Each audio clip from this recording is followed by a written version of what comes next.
We'll discuss physical properties of phenol, then chemical properties of phenol, and among so many chemical properties, we'll discuss first acidic nature of phenol. H bond की बात करें, H bond के लिए एक जो important condition है, एकदम सबसे जबरदस्त कंडीशन जो होनी चाहिए वो क्या होना चाहिए कि हाइड्रोजन उस कंपाउंड के अंदर डायरेक्टली फोन से अटैच होना चाहिए। किससे बेटे? फोन से अटैच होना चाहिए। फ्लोरीन, ऑक्सीजन या नाइट्रोजन से किसी भी कंपाउंड के अंदर अगर हाइड्रोजन फोन से डायरेक्टली अटैच्ड है तो वहां पर बेटा क्या सो क्या यहाँ तक फिजिकल प्रॉपर्टी देखो बेटा तगड़े से समझिए आप। हर चीज को बहुत प्रॉपर तरीके से बेटे आपको समझाने की कोशिश कर रहा हूँ मैं। एक एक चीज चुन चुन के बताने की कोशिश बेटे मैं आपको कर रहा हूँ। मुझे लगता है कि कहानी यहाँ तक आपको बहुत अच्छे से क्लियर हो गई होगी। बोलो बेटे कहानी समझ में आई क्या? कहानी समझ में आएगी नहीं, अब पढ़ा जाएगा देखो क्या। So it is interesting to charge जितना ज्यादा टेंशन उतना ज्यादा, और टेंशन जितनी ज्यादा हमारे दिमाग में होगी बेटा हम कोई भी काम अच्छे से नहीं कर पाएंगे, हमारी स्टेबिलिटी उतनी ही कम हो जाएगी। तो यहाँ पर चार्ज को मैंने एक नाम दिया, क्या दिया? टेंशन। इसको को ध्यान से समझिएगा, इसके पीछे एक छोटी सी स्टोरी है। एक बार क्या होता है, एक बाबा जी थे, उनको जाना था कहीं, है ना, अपनी धुनी रमाने जाना था कहीं उनको, बाबा जी को। तो बाबा जी को क्या किया गया? बस में बिठाया गया, और जब बस में बिठाया गया तो उनको साथ साथ कुछ और एक दो चीजें पकड़ा दी गई। क्या क्या पकड़ा दी गया? अल्कोहल पकड़ा दिया गया, अल्कोहल की एक बोतल, और साथ में पानी का बोतल दे दिया गया। तो बाबा को बस पकड़ाई गई, उसके साथ साथ उनके बैग में क्या दो चीजें और डाल दी गई? एक अल्कोहल और एक पानी। बाबा तो बड़े खुश हो गए, बोले अरे वाह अब तो रास्ता बहुत तगड़े से कटेगा भाई। और बाबा खुशी से चिल्ला पड़े आ, बाबा खुशी से चिल्ला पड़े आ। बात समझ रहे बेटे? तो अब इस चीज को थोड़ा सा समझते हैं, इसके पीछे की इस स्टोरी के पीछे का लॉजिक क्या है, कॉन्सेप्ट क्या है, देखिए बेटा। पिक बस फॉर्मल बाबा, पिक बस फॉर्मल बाबा carry all water and alcohol. और जैसे बाबा ने वाटर एंड अल्कोहल का नाम सुना चिल्ला पड़े आ। हेलो एवरीवन, तो कैसे हैं आप लोग? स्वैग से स्वागत है आप सभी का।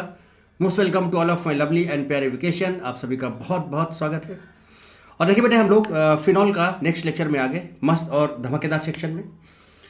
तो अब यहाँ पर सबसे पहले देखते हैं बेटा जेडीजी सेक्शन क्या है, क्या क्या हम लोग बेसिकली यहाँ पर डिस्कस करने वाले हैं, उस चीज़ को समझते हैं।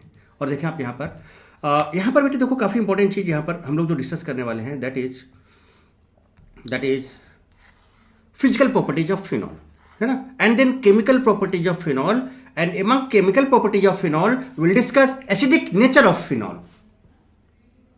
So first we'll discuss physical properties of phenol, then chemical properties of phenol, and among so many chemical properties we'll discuss first acidic nature of phenol. तो ये बेटा आपका है क्या, झलक दिखला जा सेक्शन है, जेडीजी सेक्शन है। और सबसे पहले हम लोग स्टार्ट करते हैं कहां से? फिजिकल प्रॉपर्टीज से, है ना। उसके पहले आप एकदम बेटा पेन कॉपी लेकर बैठ जाएं, कूल माइंड से इस लेक्चर को लास्ट तक एंजॉय करें, बहुत मजा आने वाला है, बहुत कुछ हम लोग इस सेशन में भी सीखने वाले हैं। तो चलिए शुरू करते हैं बिना किसी रुकावट के, let's roll. Physical properties of phenol.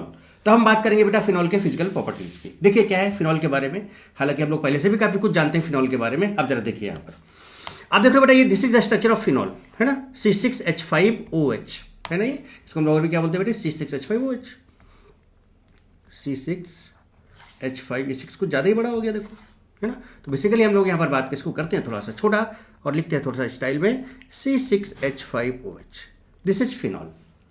Phenol में यहाँ पर जो oxygen that is more electronegative बेटे, और यहाँ पर जो हाइड्रोजन है दैट इज लेस इलेक्ट्रोनेगेटिव। तो इसका मतलब क्या होगा, यहाँ पर पोलैरिटी आ जाएगी बेटा, OH बॉन्ड के बीच में पोलैरिटी आ जाएगी, यहाँ पर CO बॉन्ड के बीच में भी पोलैरिटी रहती है, ठीक है।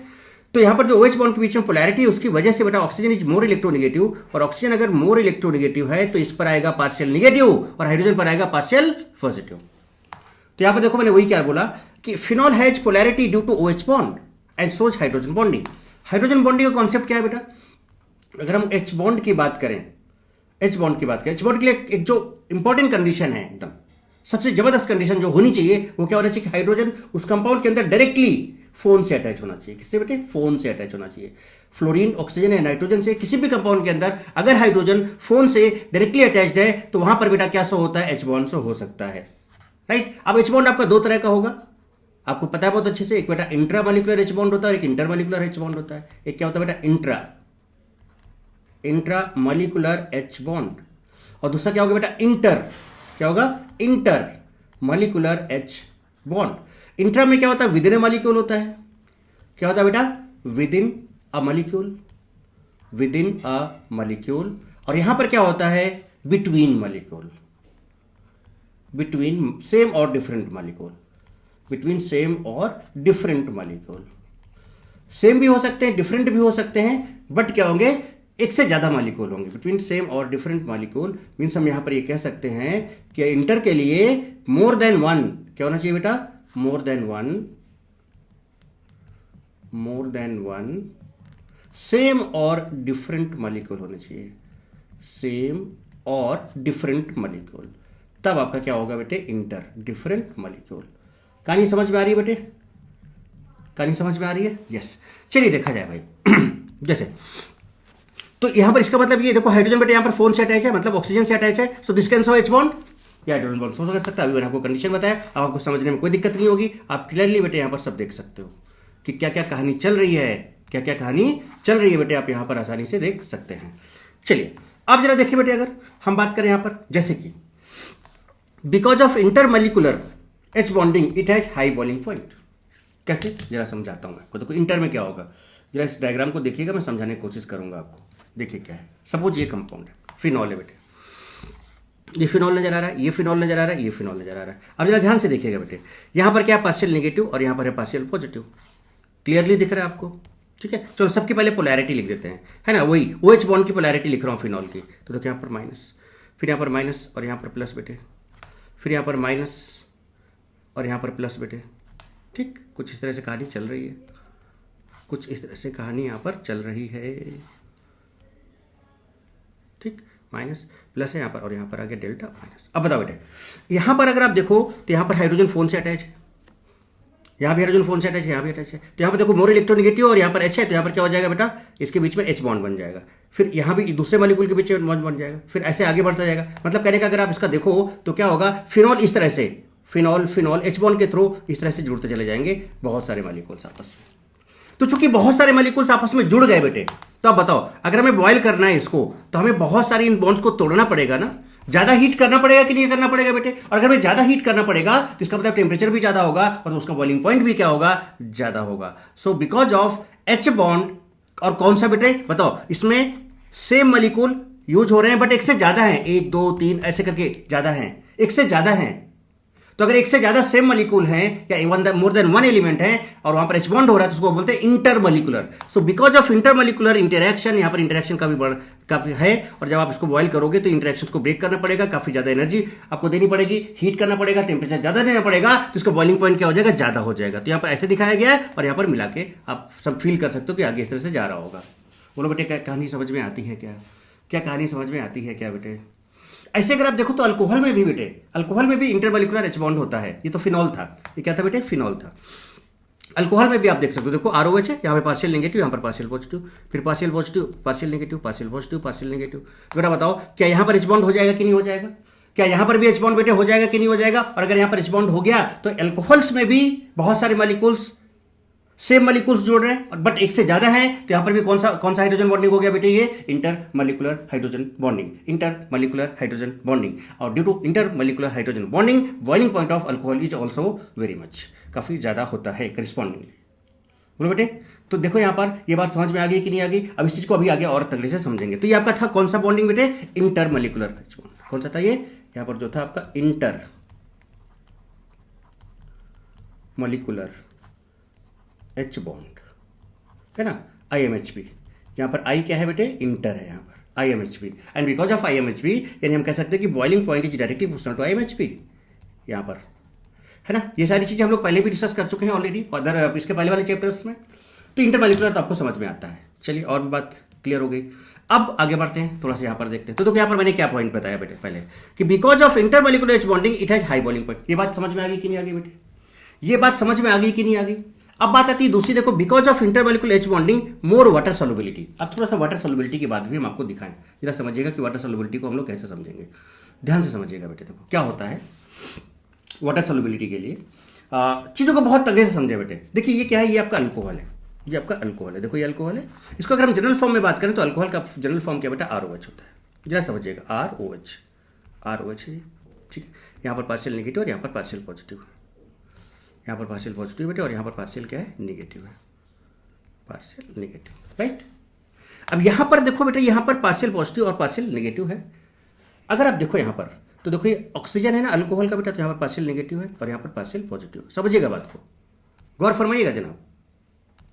अब वाटर की बात करो तो ये वाटर है, देखो वाटर में पार्शियल पॉजिटिव, यहाँ पर पार्शियल नेगेटिव, यहाँ पर पार्शियल पॉजिटिव, यहाँ पर पार्शियल नेगेटिव, यहाँ पर पार्शियल नेगेटिव, यहाँ पर पार्शियल पॉजिटिव। कहानी समझ में आ रही है क्या बेटे?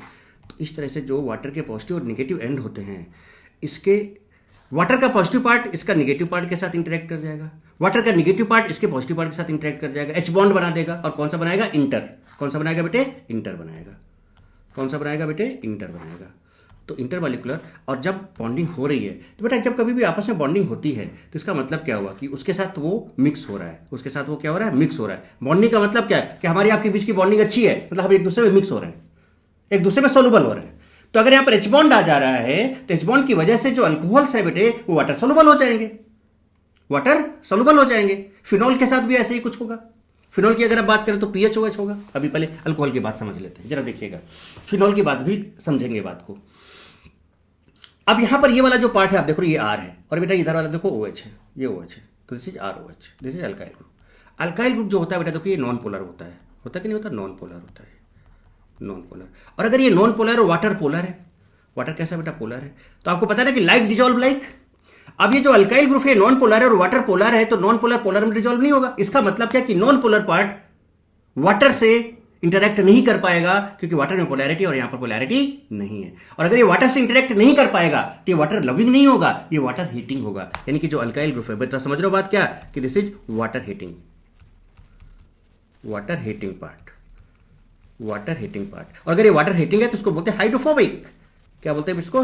हाइड्रोफोबिक पार्ट बेटे। क्या बोलते हैं इसको? हाइड्रोफोबिक। और यहां पर देखो वाटर के साथ इंटरेक्शन हो रहा है, देखो इसका अभी मैंने समझाया। देखो इसका अल्कोहल का O पार्ट वाटर के H पॉजिटिव से, O नेगेटिव वाटर के H पॉजिटिव से, राइट। इसका अल्कोहल का H पॉजिटिव वाटर के O नेगेटिव से। तो बताओ बेटा यहाँ पर H बॉन्ड बन जा रहा है कि नहीं बन जा रहा है? यहाँ पर H बॉन्ड बन जा रहा है। इसका मतलब ये पानी के साथ ये बॉन्डिंग कर ले रहा है। इसका मतलब ये वाला जो पार्ट है, दिस पार्ट H, जहां पर H बॉन्ड बन जा रहा है, जहां पर क्या बन जा रहा है बेटे? H बॉन्ड बन जा रहा है, वो कौन सा पार्ट है? वाटर लविंग है। क्या है बेटे? ये वाटर लविंग, समझिएगा, वाटर लविंग है। और वाटर लविंग क्या बोलते हैं? हाइड्रोफिलिक। वाटर लविंग को क्या बोलते हैं बेटा? Hydrophilic part. अब बताओ इसमें दो चीजें बेटे, एक वाटर लविंग है, एक हाइड्रोफिलिक। अब सॉल्युबिलिटी कब हो सकती है? और वाटर जो लविंग पार्ट है ड्यू टू H बॉन्ड है, यानी कि अगर H बॉन्ड डोमिनेट कर जाए इस वाटर हीटिंग पार्ट को, यानी वाटर लविंग पार्ट डोमिनेट कर जाए, यानी कि अगर H बॉन्ड डोमिनेट कर जाए किसको? H बॉन्ड अगर डोमिनेट्स, H बॉन्ड डोमिनेट्स, या आप सीधे कह सकते हो हाइड्रोफिलिक अगर डोमिनेट कर गया, क्या डोमिनेट, यानी H बॉन्ड, हाइड्रोफिलिक मतलब H बॉन्ड जहां पे बन रहा है, अगर हाइड्रोफिलिक मतलब H बॉन्ड बेटे, क्या? H बॉन्ड अगर डोमिनेट कर गया, डोमिनेट्स कौन किसको डोमिनेट कर जाए बेटे? हाइड्रोफोबिक पार्ट को, डोमिनेट्स ओवर हाइड्रोफोबिक, देन क्या हो जाएगा भाई? वाटर लविंग डोमिनेट कर गया तो वाटर सॉल्युबल हो जाएगा, वाटर सॉल्युबल हो जाएगा बेटे, ठीक है। बट अगर ऐसा उल्टा हो जाए, क्या कि हाइड्रोफोबिक पार्ट जो वाटर हीटिंग पार्ट है ये डोमिनेट कर जाए ओवर H बॉन्ड या ओवर हाइड्रोफिलिक पार्ट, तो बेटा बताओ फिर वाटर इनसॉल्युबल हो जाएगा। सो इफ हाइड्रोफोबिक, क्या बोला मैंने बेटे? हाइड्रोफोबिक, हाइड्रोफोबिक है ना, नॉन पोलर पार्ट यानी अल्काइल पार्ट, कौन सा? अल्काइल ग्रुप वाला part dominates over H bond, dominates over H bond. H bond मतलब कौन सा? Hydrophilic, hydrophilic.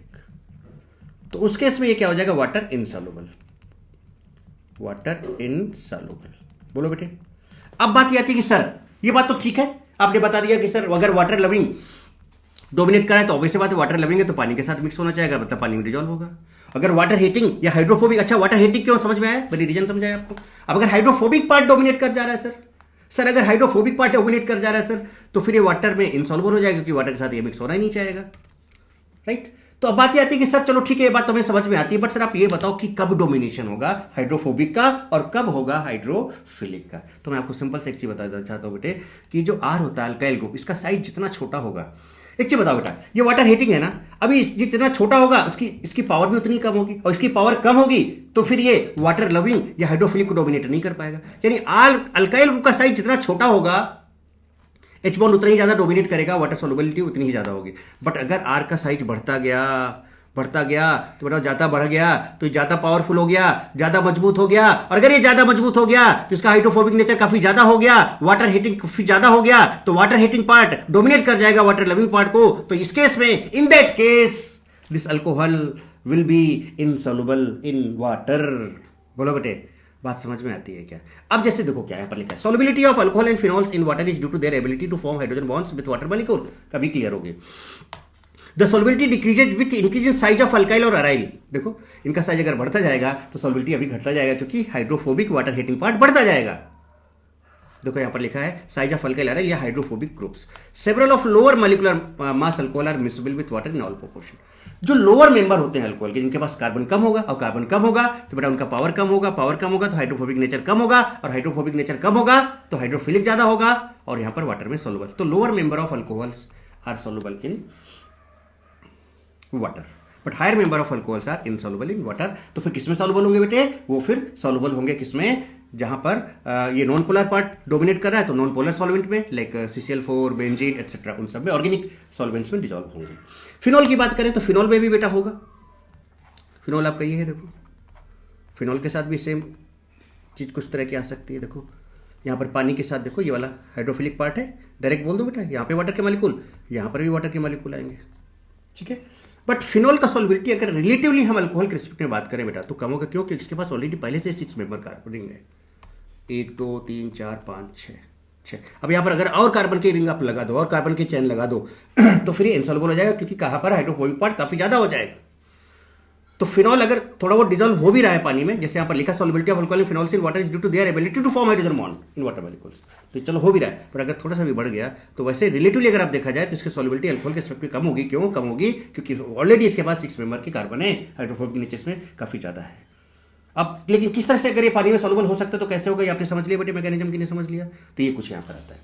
अब ये सब जो चीजें यहाँ पर है बेटा, ये भी यहाँ पर भी कौन सा बॉन्ड है? इंटरमॉलिक्यूलर है, इंटरमॉलिक्यूलर H बॉन्ड है ना, और यहाँ फिनॉल में भी कौन सा है? Intermolecular H bond.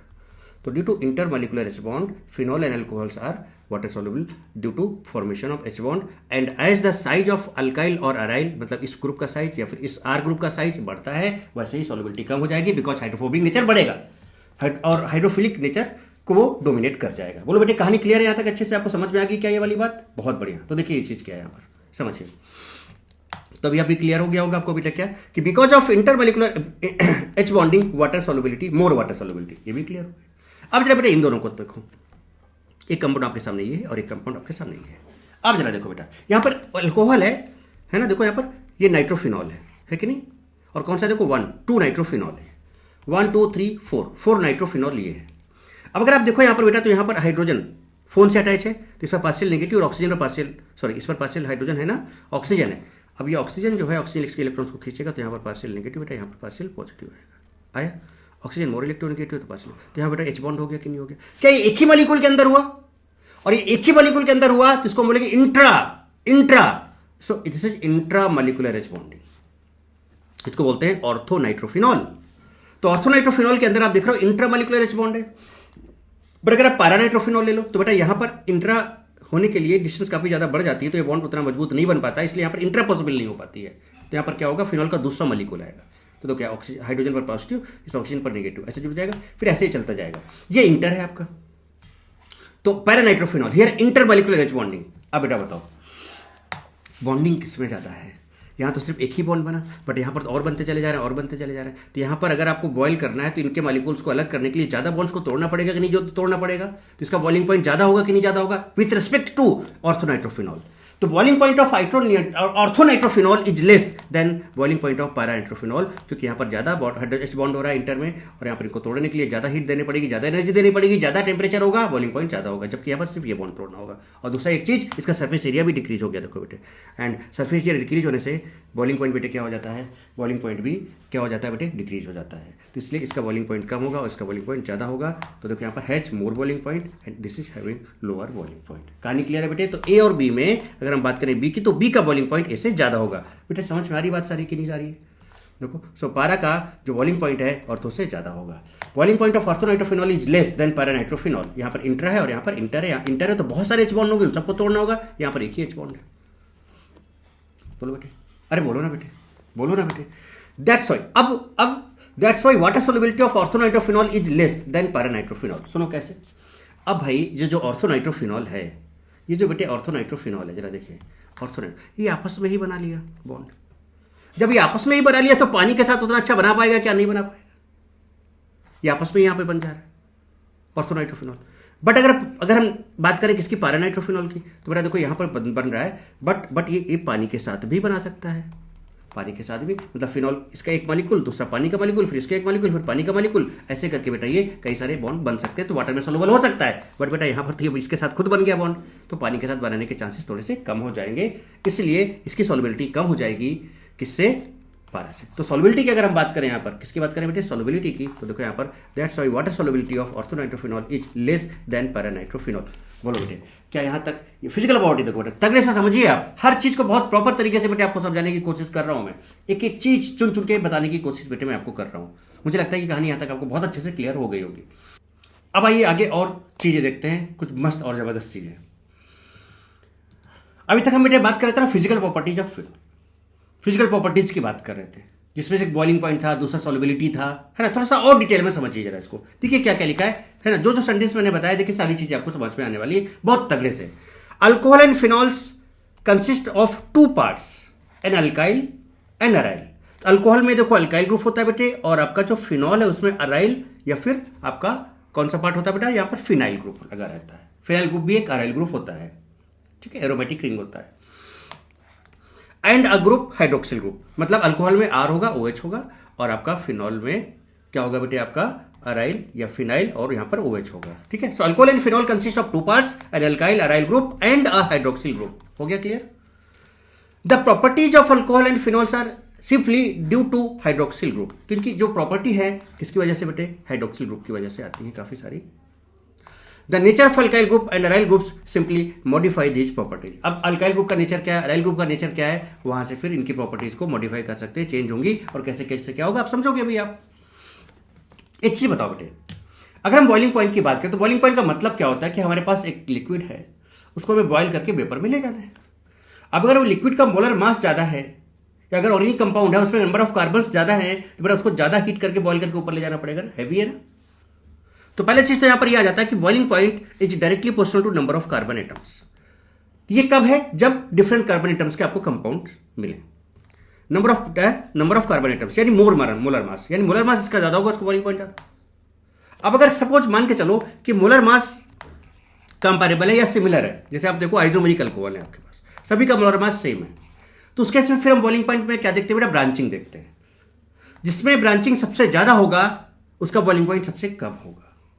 क्योंकि पता है क्या बेटा कि जब जैसे स्ट्रेट चेन है, यहां पे ब्रांचिंग हुई, यहां पे और ज्यादा ब्रांचिंग हुई, जैसे आप इधर से इधर लेफ्ट टू राइट जा रहे हो, जैसे आप लेफ्ट टू राइट जा रहे हो तो बेटा ब्रांचिंग इंक्रीज हो रहा है कि नहीं हो रहा है? ब्रांचिंग इंक्रीजेज, समझे? Branching increases, and branching increase होने से बेटा सरफेस एरिया डिक्रीज होता है। सरफेस एरिया, अब देखो जैसे यहां पर क्या, यहां पर इंटरेक्शन बेटा क्या होता है? मॉलिक्यूल्स के बीच वीक वन ऑफ फोर्सेस यहां भी हो सकते हैं, वहां हो सकते हैं, यहां भी हो सकते हैं, यहां भी हो सकते हैं, और यहां पर H बॉन्ड की वजह से काफी इंटरेक्शन हो सकते हैं। इधर से भी हो सकता है, इधर से भी हो सकता है, इधर से भी हो सकता है, इधर से भी हो सकता है, यानी बहुत सारा काफी ज्यादा इंटरेक्शन यहाँ पे हो सकता है। बट जैसे जैसे सरफेस एरिया कम होता जाएगा बेटा, यहाँ इंटरेक्शन हो सकता है, यहाँ हो सकता है, यहाँ हो सकता है, यहाँ हो सकता है, यहाँ हो सकता है, तो इंटरेक्शन बेटे कम हो गया कि नहीं कम हो गया? तो वीक वन ऑफ फोर्सेस कहां पर ज्यादा लगेंगे? ए में लगेंगे या सी में लगेंगे? ए में ज्यादा लगेंगे। और जहां पर फोर्सेस ऑफ इंटरेक्शन ज्यादा लगेंगे तो बेटा हमें जब हीट करके उसको बॉइल करना होगा, वेपर में ले जाना होगा, तो वहां पर इंटरेक्शन को तोड़ने में ज्यादा एनर्जी लगेगी और बॉइलिंग पॉइंट ज्यादा हो जाएगा। तो बॉइलिंग पॉइंट और ब्रांचिंग में क्या रिलेशन होगा? इनवर्स रिलेशन होगा। जैसे जैसे बेटा ब्रांचिंग बढ़ती जाएगी बॉइलिंग पॉइंट घटता जाएगा, और ब्रांचिंग बढ़ने का मतलब सरफेस एरिया का घटना, यानी ये आपका बॉइलिंग पॉइंट क्या होता जाएगा इसका बेटे? ब्रांचिंग बढ़ती गई तो बॉइलिंग पॉइंट भी क्या होता गया बेटे? घटता चला गया, कुछ तरह से क्लियर कहानी। तो इसलिए बेटा जो आपका बॉइलिंग पॉइंट है नंबर ऑफ कार्बन एटम्स पर डिपेंड करेगा। अगर number of carbon atoms same है, आइसोमेरिक अल्कोहल है, आइसोमेरिक फिनॉल्स है, तो बेटा वहां पर इनवर्स रिलेशन तो ब्रांचिंग होगा और directly proportional to surface area होगा। More surface area more boiling point, less surface area less boiling point. बेटे यहाँ तक बात समझ में आती है क्या? अब आते हैं आगे बात करते हैं इफ कंपेरेबल मोलर मास, जैसे हमने यहाँ पर बात की थी। Then check interaction. Interaction different type के हो सकते हैं, लाइक तो बॉइलिंग पॉइंट वहां पर जहां पर इंटरेक्शन ज्यादा होगा बेटा उसका H बॉन्ड ज्यादा होगा, बट कब? जब कंपेरेबल मॉलिक्यूलर मास होगा, या जहां पर पोलैरिटी ज्यादा होगी वहां पर उसका बॉइलिंग पॉइंट ज्यादा होगा। ज़्यादा होगा अगर हम डिफरेंट कंपाउंड्स की बात कर लें। लेकिन जैसे हम एक छोटा सा एग्जांपल आपके सामने ले, हम कहा कि बेटा हमारे पास एक अल्काइल हैलाइड है RCl और बेटा एक हमारे पास है अल्कोहल ROH। बेटा बताओ यहाँ पर हाइड्रोजन फोन से अटैच है नहीं, तो यहाँ पर H बॉन्ड तो है नहीं बेटे, बट यहाँ पर हाइड्रोजन फोन से अटैच है, मतलब यहाँ पर H बॉन्ड है, तो यहाँ पर मोर इंटरेक्शन है, ज़्यादा मॉलिक्यूल्स आपस में एसोसिएट हो जाएंगे, उनको तोड़ने के लिए ज़्यादा एनर्जी चाहिए, तो बॉइलिंग पॉइंट बढ़ जाएगा। तो यहाँ पर देखो पोलैरिटी भी नेगेटिव पॉजिटिव काफ़ी ज़्यादा है, ऑक्सीजन मोर इलेक्ट्रोनेगेटिव है, यहाँ भी पोलैरिटी है बट यहाँ पर पोलैरिटी ज़्यादा है और H बॉन्ड भी हो रहा है, इसलिए बेटा इसका बॉइलिंग पॉइंट ज़्यादा हो जाएगा। समझ में आया? So boiling point is directly proportional to interaction या H बॉन्ड या फिर पोलैरिटी। क्लियर करनी आता है बेटे? तो किस तरह से हम लोग यहाँ पर बॉइलिंग पॉइंट को कंपैरिजन करेंगे, ये सारी बातें आपको समझ में आ जाएंगी अच्छे से। तो आगे बढ़ा जाए, देखिए जरा सा नेक्स्ट। क्लियर है ना बेटे यहाँ तक? तो मैं पढ़ दे रहा हूँ, जरा देखो यहाँ पर। The boiling point of alcohol and phenols are increases with increase in the number of carbon atoms. बेटा कार्बन एटम्स बढ़ेंगे तो वहाँ पर अभी बताते हैं बॉइलिंग पॉइंट आपका जो वंडरवॉल फोर्सेस है वो भी बढ़ेंगे, increase in van der Waals forces. In alcohol the boiling point increases with increase in branching of carbon chain. तो देखो अभी बताया मैंने, जैसे जैसे ब्रांचिंग बढ़ता जाएगा बॉइलिंग पॉइंट डिक्रीज होता जाएगा because of decrease in van der Waals force. वहाँ पर वंडरवॉल फोर्स कम हो जाएंगे बेटा, अभी तो समझाए, डिक्रीज इन सरफेस एरिया भी कम हो जाएगा। ये सारी चीजें मैंने आपको भी समझा दी। चलिए और आगे देखते हैं बेटे, मजा आ रही है कि नहीं आ रही है? मजा आ रही है कि नहीं आ रही है बेटा? किस तरह से फिजिकल प्रॉपर्टी भी मैं डिटेल में डिस्कस कर रहा हूँ, एक चीज आपके सामने। चलिए ये वाला पार्ट मैंने आपको अभी डिस्कस किया था बॉइलिंग पॉइंट का। अब नीचे जरा पढ़े। It is interesting to note that boiling point of alcohol and phenols are higher in comparison to other class of compounds. देखो जरा सा, अल्कोहल फिनॉल ले लें, अल्कोहल की बात कर लें अगर हम बेटे, और फिनॉल की बात कर लें PHOH की, तो दोनों में H बॉन्ड है क्या बेटे? यहाँ भी H बॉन्ड है। जरा समझिएगा बात को, जरा गौर फरमाइएगा जनाब, जरा गौर फरमाइएगा जनाब, आपको गौर फरमाना है और मस्त और जबरदस्त तरीके से इस कॉन्सेप्ट को सीखना है। What is the formula of alcohol? ROH, and what is the formula of phenol? PHOH। अब देखो यहाँ पर OH है, यहाँ पर OH है, हाइड्रोजन फोन से अटैच है, यहाँ भी हाइड्रोजन फोन से अटैच है, बोथ हैव H बॉन्ड। दोनों के पास कौन सा बॉन्ड है बेटे? H bond. H भी लिख दे रहा हूं यहाँ पर। अब इसका मतलब यहाँ पर H बॉन्ड है, इंटरेक्शन काफी ज्यादा होगा, तो इनके बॉइलिंग पॉइंट काफी ज्यादा होंगे। अभी किससे ज्यादा होंगे जरा चेक करो, ईथर। यहाँ पर देखो हाइड्रोकार्बन, अब हाइड्रोकार्बन ले लो, आप कोई सा भी अल्केन ले लो, अल्केन ले लो। बेटा बताओ, ये तो नॉन पोलर है, ये तो नॉन पोलर है, पोलैरिटी बहुत कम है बेटे, कोई H बॉन्ड वगैरह भी नहीं है, कोई H बॉन्ड वगैरह भी नहीं है ना। कंपैरेबल मॉलिक्यूलर मास की बात मैं कर रहा हूं, ठीक है। तो हम इसको ऐसे करके लाइक ले 1 2 3 4 5 6 कुछ इस तरह से ले लिया हमने, है ना। ये यहाँ पर आपका हाइड्रोकार्बन हो गया बेटा। कोई पोलैरिटी नॉन पोलर है। अभी अगर नॉन पोलर है तो यहाँ पर किसी भी तरह का मतलब लाइक H बॉन्ड या फिर बहुत तगड़ा इंटरेक्शन नहीं होगा, कोई पोलैरिटी नहीं होगी, यहाँ पर बहुत वीक वंडरवॉल फोर्सेस लगेंगे। तो इससे भी तो इसका मतलब यहाँ पर H बॉन्ड है, यहाँ पर नो H बॉन्ड काट देते हैं, इससे भी कम हो गया। और जरा बात करो, अगला देखो क्या करें, ईथर भाई ROR होता है, नो डाउट यहाँ पर डाइपोल मोमेंट होता है, नो डाउट यहाँ पर डाइपोल मोमेंट होता है, बट बेटा उतना ज्यादा यहाँ पर पोलैरिटी डेवलप नहीं हो पाता है। और यहाँ पर H बॉन्ड तो है ही नहीं, H बॉन्ड के लिए हाइड्रोजन फोन से अटैच होना चाहिए, तो इसका मतलब इसका बॉइलिंग पॉइंट भी अल्कोहल फिनॉल से कम हो गया। और आगे देखें, ईथर हो गया, हेलो अल्केन हो गया, RX ले लीजिए आप, RX बेटा, तो क्या हेलोजन है, यहाँ पर भी कोई भी H बॉन्ड नहीं है, तो इसका मतलब इसका भी बॉइलिंग पॉइंट क्या होगा, अल्कोहल और फिनॉल से कम होगा। बोलो ना बेटे, हेलो एरिन्स ले लिया आपने, ARX ले लिया या फिर PHX ले लिया, है ना, हेलो बेंजीन ले लिया आपने, सपोज PHX, हेलो एरिन्स ले लिया आपने, यहां पर भी H बॉन्ड नहीं है बेटे। तो अब बताओ बेटा, अगर आप कंपेयर करो यहां पर, तो देखो यहां पर हाइड्रोकार्बन, ईथर, अल्काइल हैलाइड या फिर अराइल हैलाइड, बोलो बेटा इन सभी का बॉइलिंग पॉइंट अल्कोहल और फिनॉल से कम होगा। क्या रीजन समझ में आया? इन सब में आपके वीक वंडरवॉल फोर्सेस लगेंगे। हाँ, इनमें भी आप रिलेटिवली कंपैरिजन कर सकते हो, बट अगर आप ओवरऑल, मैं यहां पर बेटा ये ऑर्डर नहीं लिखा कि भाई इसका ज्यादा फिर इसका, ऐसा नहीं, ये मैंने बताया कि इन सब का बॉइलिंग पॉइंट इन दोनों से कम होगा या इन दोनों का बॉइलिंग पॉइंट इन सबसे ज्यादा होगा। मैंने यहां पर ये समझाने की कोशिश की है। बोलो बेटे कहानी समझ में आई क्या? कहानी समझ में आई कि नहीं? अब पढ़ा जा देखो क्या। So it is interesting to note that the boiling point of alcohols and phenols are higher in comparison to each compared to other classes of compounds, namely hydrocarbon, ether, haloalkanes and haloarenes of comparable molecular mass. Molecular mass लगभग same होने चाहिए। For example ethanol and propane. अब बेटा बताओ, ethanol में OH है, H bond होगा, propane, अब दोनों का कंपैरेबल मॉलिक्यूलर मास है, बट यहाँ पे H बॉन्ड है और प्रोपेन में कोई भी पोलैरिटी नहीं है बेटे, तो ऑब्वियस सी बात है एथेनॉल का बॉइलिंग पॉइंट ज्यादा होगा, have comparable molecular mass, but there boiling point differs widely, बहुत ज्यादा डिफर कर जाता है, बिकॉज इसके अंदर H बॉन्ड आ जाता है, इसके अंदर यहाँ पर H बॉन्ड आ जाता है। बोलो बेटे यहाँ पर क्या आ जाता है? H बॉन्ड आ जाता है। द बॉइलिंग पॉइंट ऑफ, अब जरा अगला भी देख लो, the boiling point of methoxymethane is intermediate of the two boiling points कौन कौन से, जरा देखो नेक्स्ट स्टेप पे चलते हैं। देखिए ये अगर आप बेटे यहाँ पर देखें, अगर आप ध्यान से ये एथेनॉल है, मतलब ये ROH है, ऐसे समझो। ये ईथर है, ROR है। ये आपका हाइड्रोकार्बन है, CH3 CH2 CH3। बेटा आपको साफ साफ नजर आ रहा होगा ये नॉन पोलर है।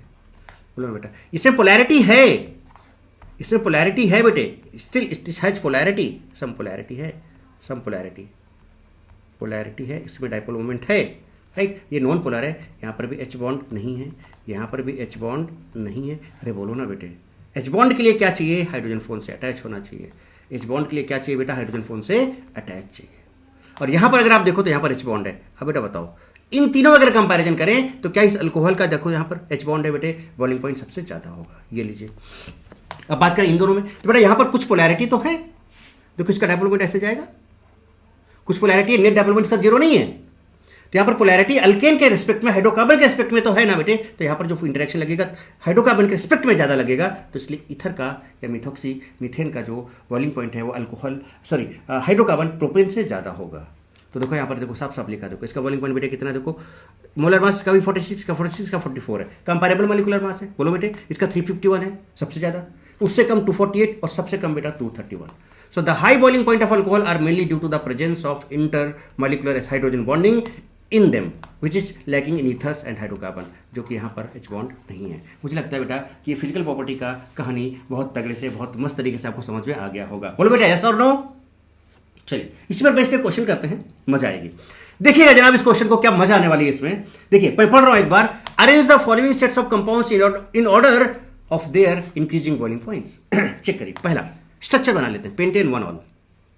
देखिएगा ए ले रहा हूं, ध्यान दीजिएगा जनाब, गौर फरमाइएगा। पेंटेन 1 ऑल 1 2 3 4 1 2 3 4 5, पेंटेन 1 ऑल ये हो गया ए का, इसको फर्स्ट बोल देते हैं। सेकेंड में आइए, butane 2 all, butane 1 all, pentane 1 all है फिर ब्यूटेन 1 ऑल है, तो ब्यूटेन 1 ऑल कर लो, जो ब्यूटेन 1 ऑल कर लो बेटे, ब्यूटेन 1 ऑल, ब्यूटेन 1 ऑल, ये लीजिए ब्यूटेन 1 ऑल हो गया। अरे बोलो ना बेटे, अरे बोलो ना बेटे, ब्यूटेन 1 ऑल हो गया। तीसरा जरा आ जाओ, तीसरा आ जाओ, तीसरा आ जाओ, तीसरा क्या है जरा देखिए, ब्यूटेन 2 ऑल। अरे भाई साहब ब्यूटेन 2 ऑल, ये देखिए ब्यूटेन 2 ऑल हो गया, ब्यूटेन 2 ऑल। और आगे देखिए फिर क्या है आपका, एथेनॉल। एथेनॉल का मतलब बेटे क्या है, चौथे नंबर पे आते हैं एथेनॉल, CH3CH2OH, CH3CH2OH, एथेनॉल आ गया। अरे बोलो ना बेटे एथेनॉल आ गया। और एथेनॉल के बाद फिर क्या है बेटे, देखो प्रोपेन 1 ऑल, पांचवा नंबर देखिए प्रोपेन 1 ऑल, प्रोपेन 1 ऑल, ये देखिए छठवा नंबर देखिए आप, देन आपका आ जाता है propane 1 all, methanol CH3OH, CH3OH। देखिए बेटा H बॉन्ड सभी में है, H बॉन्ड सभी में है, नहीं है क्या। इसमें आप देखो 5 कार्बन का है, जरा ध्यान दीजिएगा बहुत बढ़िया तरीके से। इसमें देखो 4 कार्बन का अल्कोहल है, यहाँ पर भी 4 कार्बन का है, यहाँ पर बेटे 2 कार्बन का है, यहाँ पर 3 कार्बन का और यहाँ पर 1 कार्बन का है। अगर नंबर ऑफ कार्बन डिफरेंट है तो जिसका मोलर मास ज्यादा होगा, जिसमें नंबर ऑफ कार्बन ज्यादा होंगे बेटा उसका उसका उसका बॉइलिंग पॉइंट ज्यादा होगा। अभी समझाया था, चेक कर लो एक बार, ठीक है। Boiling point is direct number of carbon atoms.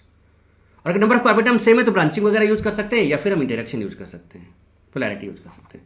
अब इस पर बेसिस पे चलेंगे हम लोग। तो बेटा बताओ इसमें सबसे ज्यादा अच्छा एक चीज और देखो बेटा, सभी में H बॉन्ड है, यहाँ भी H बॉन्ड, हाइड्रोजन फोन से अटैच है, यहाँ भी H बॉन्ड, यहाँ भी H बॉन्ड, यहाँ भी H बॉन्ड, यहाँ भी H बॉन्ड, यहाँ भी H बॉन्ड, सभी में H बॉन्ड है। इंटरेक्शन सिमिलर टाइप है। तो नंबर ऑफ कार्बन पहले देख लो, यहाँ 5 कार्बन, तो जब नंबर ऑफ कार्बन ज्यादा है, मोलर मास ज्यादा है और H बॉन्ड भी सभी में है, तो बताओ पहले का यानी कि हम कह सकते हैं क्या, पेंटेन 1 ऑल का सबसे ज्यादा होगा कि नहीं होगा। इंक्रीजिंग ऑर्डर लिखना है, चलो पहले हम डिक्रीजिंग लिख लेते हैं, फिर इंक्रीजिंग का उल्टा हो जाएगा, यानी पेंटेन 1 ऑल आपका सबसे पहले आ गया। बोलो बेटे पेंटेन 1 ऑल आपका पहला था, क्लियर। इसके बाद देखो 4 कार्बन है, इसमें भी 4 कार्बन। अब समझिए इसमें भी 4 कार्बन बेटे, इसमें भी 4 कार्बन। अब अगर दोनों में 4 कार्बन है तो अब दोनों में H बॉन्ड भी है, तो आप देखो बेटा यहाँ पर ब्रांचिंग, तो अब देखो ये ब्रांच में आ गया बेटा 2 डिग्री में, जबकि ये 1 डिग्री पे है और ये 2 डिग्री पे है। तो ब्रांचिंग आने से बॉइलिंग पॉइंट घट जाता है, यानी इन दोनों में किसका बॉइलिंग पॉइंट ज्यादा है, सेकेंड वाले का, यानी प्रोपेन 1 ऑल का,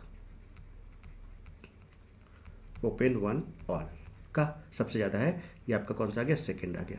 बोलो बेटे कहां से समझ में आए, प्रोपेन नहीं बेटा, क्या है 4 कार्बन है तो ब्यूटेन होगा। आई एम सॉरी बेटे, this is my mistake. What is this is butane 1 all, butane 1 all second हो गया। चलिए अब ये भी 4 कार्बन का है, बाकी तो यहाँ पर 2 है, यहाँ पर 3 है, यहाँ पर 1, तो बेटा इसका मतलब इसके बाद तो यही आ जाएगा, क्या आ जाएगा, ब्यूटेन 2 ऑल,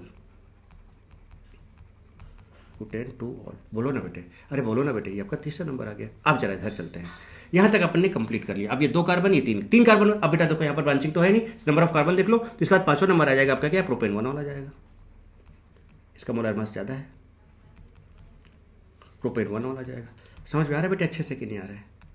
प्रोपेन 1 ऑल आ जाएगा। देखो कितना बढ़िया मस्त तरीके से। प्रोपेन 1 ऑल आपका कौन सा नंबर है? 5वां नंबर है। बोलो ना बेटे, प्रोपेन 1 ऑल। और इसके बाद फिर आपका देखो यहाँ पर ये वाला हो गया। अब ये 2 बचे, तो यहाँ पे 2 कार्बन, यहाँ पे 1 कार्बन। इसका ऑब्वियस बात है 2 कार्बन वाला ज़्यादा होगा, यानी इथेनॉल होगा। और इथेनॉल के बाद बेटे फिर आपका जाएगा मिथेनॉल। अब डिक्रीजिंग ऑर्डर लिखना है, तो ये आपका डिक्रीजिंग ऑर्डर था, हमें कौन सा ऑर्डर इंक्रीजिंग लिखना है। तो इंक्रीजिंग के लिए आप इधर से चले जाओ। तो सबसे पहले मेथेनॉल, आप चाहो तो आंसर भी चेक कर सकते हो। देखो यहाँ पर सबसे, देखो यहाँ पर ये देखो आंसर चेक कर सकते हो। देखो सबसे कम मेथेनॉल, सबसे कम मेथेनॉल, उसके बाद एथेनॉल, एथेनॉल, फिर प्रोपेन 1 ऑल, प्रोपेन 1 ऑल, फिर ब्यूटेन 2 ऑल, ब्यूटेन 2 ऑल, फिर butane 1 all, butane 1 all, pentane 1 all. अरे भाई साहब लगा दिया पूरा लॉजिक की नहीं लगा दिया, लगा दिया पूरा लॉजिक की नहीं लगा दिया बेटे, लगा दिया कि नहीं? अब जरा एक पेंटेन 1 ऑल। अब जरा ये वाला चेक कर लिया जाए भाई, बी पार्ट। बी पार्ट को चेक किया जाए। चले हम बेटे बी पार्ट को चेक करते हैं, बी पार्ट को चेक करते हैं।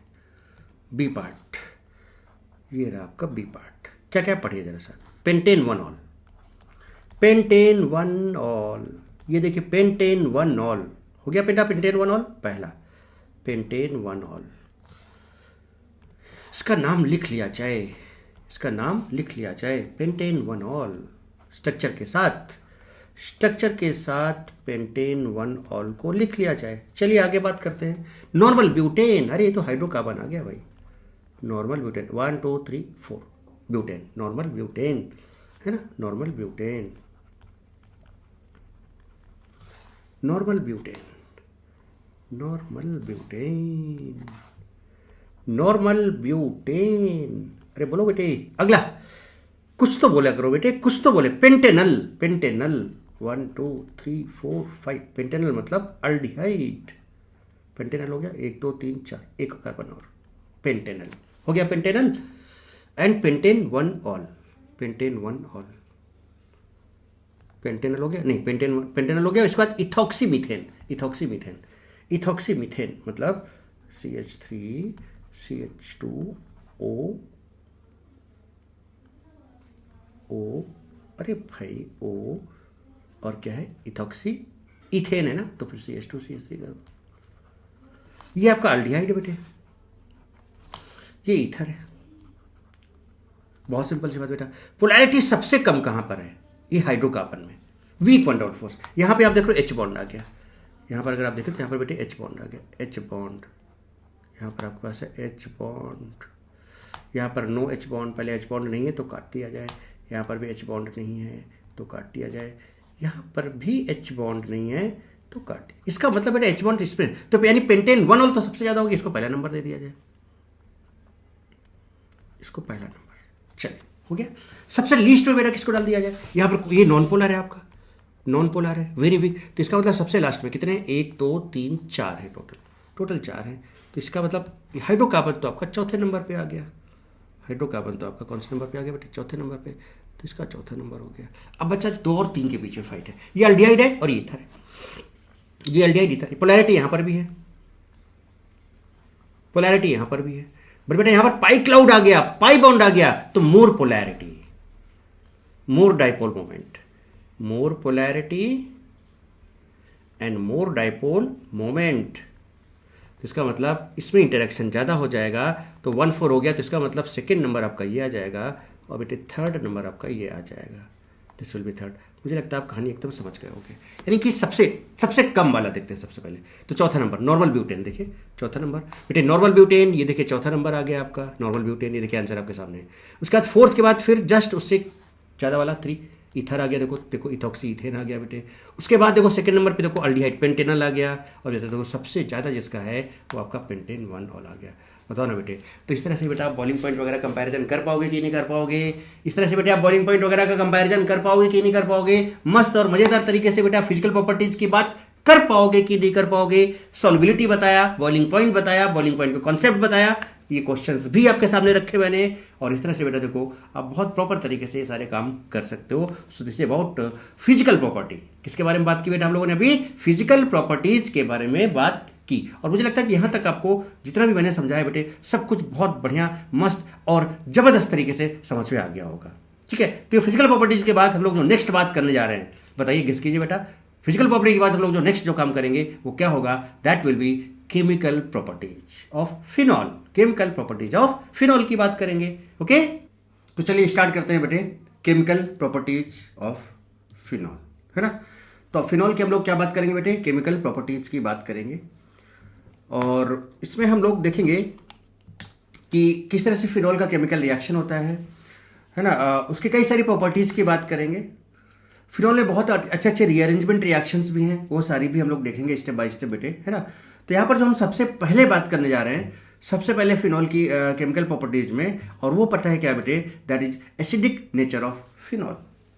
जब कभी भी हम एसिडिक नेचर की बात करते हैं बेटे, अगर हम अरहेनियस एसिड या बेस की बात करें तो किसी भी कोई भी एक सब्सटेंस है जिसमें अगर आप पानी डाल दो और अगर वो सब्सटेंस H+ दे रहा है पानी में तो एसिडिक नेचर शो करता है। और अगर एक सब्सटेंस कोई पर्टिकुलर सब्सटेंस दूसरा है, अगर वो पानी में OH- दे रहा है तो बेसिक नेचर शो करता है। This is according to Arrhenius acid and base theory.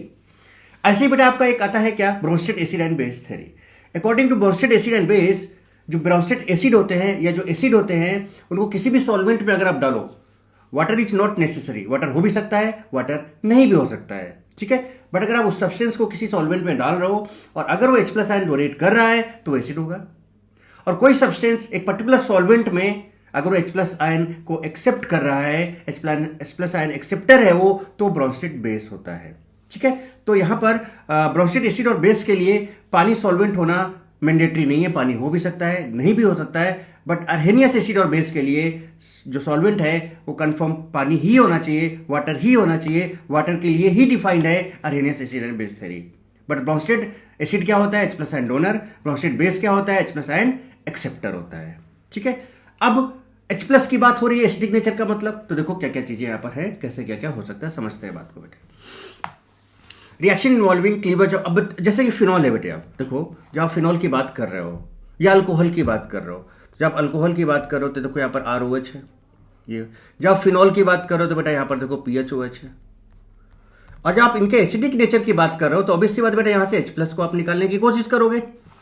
भाई जब H+ निकलेगा तभी तो एसिडिक बिहेवियर शो करेगा। तो यहाँ पर देखो निगेटिव आएगा, यहाँ पर पॉजिटिव आएगा। इसको ऐसे टूटेगा तो यहाँ पर निगेटिव और यहाँ पर पॉजिटिव आएगा, ठीक है। और यहाँ से आपको क्या मिलेगा? देखो यहाँ पर आपको दो तरह के आयन मिलेंगे, एक ये एनायन मिलेगा और दूसरा यहाँ पर H+ मिलेगा। और यहाँ पर भी देखो बेटा आपको, तो ये आपका क्या है बेटा? एल्कोक्साइड आयन है। कौन सा है? Alkoxide ion. अल्काइल ग्रुप लगा ना तो एल्कोक्साइड आयन बन गया। कौन सा आयन बन गया? एल्कोक्साइड। सब कुछ बहुत बढ़िया से अभी देखेंगे। अब आप देखो जरा ध्यान से, बस देखते चले जाएं। और यहाँ पर एक आयन बनेगा that is called phenoxide ion. Phenol से बना ना, so it's is phenoxide ion.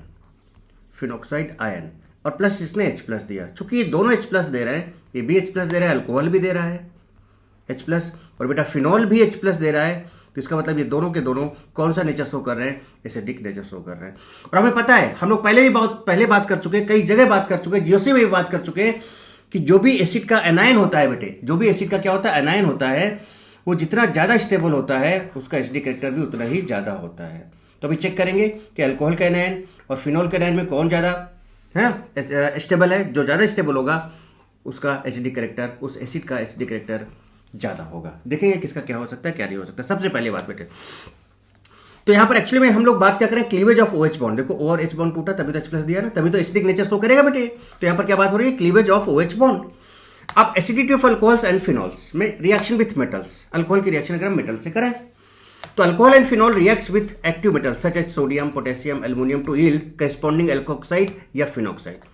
अगर अल्काइल ग्रुप के साथ है अल्कोक्साइड, फिनॉल के साथ है तो फिनॉक्साइड। और कुछ ये रिएक्शन देता है, हाइड्रोजन देता है। कैसे देता है? इस रिएक्शन की मैकेनिज्म को समझिएगा जरा सा बेटे। ये आपके पास अल्कोहल वाले मैं एक मॉलिक्यूल ले रहा हूँ, ठीक है, फिर बाद में उसको मल्टीप्लाई कर दूंगा। और यहाँ पर देखो बेटे आपके पास Na है, ठीक है, Na है, इसका रिएक्शन कराना। तो एक काम कर लो, सबसे पहले आप Na को, Na आपका क्या है बेटा? इलेक्ट्रोपॉजिटिव एलिमेंट है, तो ये तुरंत क्या करेगा? इलेक्ट्रॉन लूज करेगा।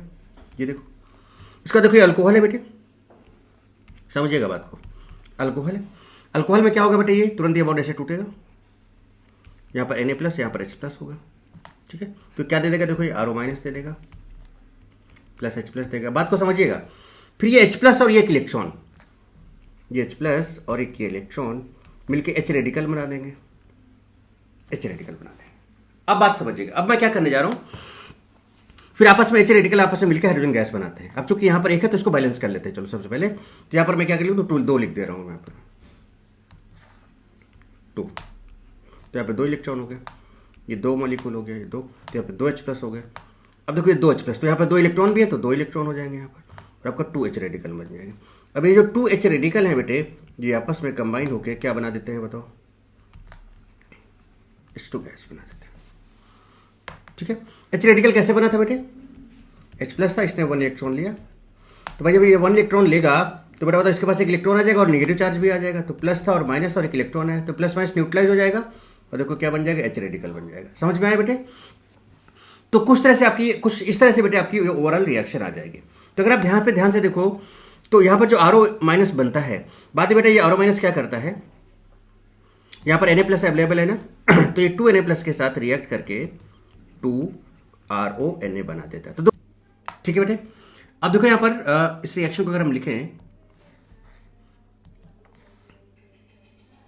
देखिए तो ओवरऑल रिएक्शन मैं आपको दिखाता हूँ, देखो कितनी बढ़िया से मस्त रिएक्शन बन गई है, देखा जाए। देखिए कैसे, अगर आप इन सबको ऐड कर लो तो देखो आपको ओवरऑल नेट रिएक्शन मिल जाएगी। चेक करिएगा ध्यान से, तो क्या क्या उड़ाइएगा, ठीक है, और उसको ध्यान से देखिएगा क्या क्या उड़ रहा है, चेक कीजिएगा।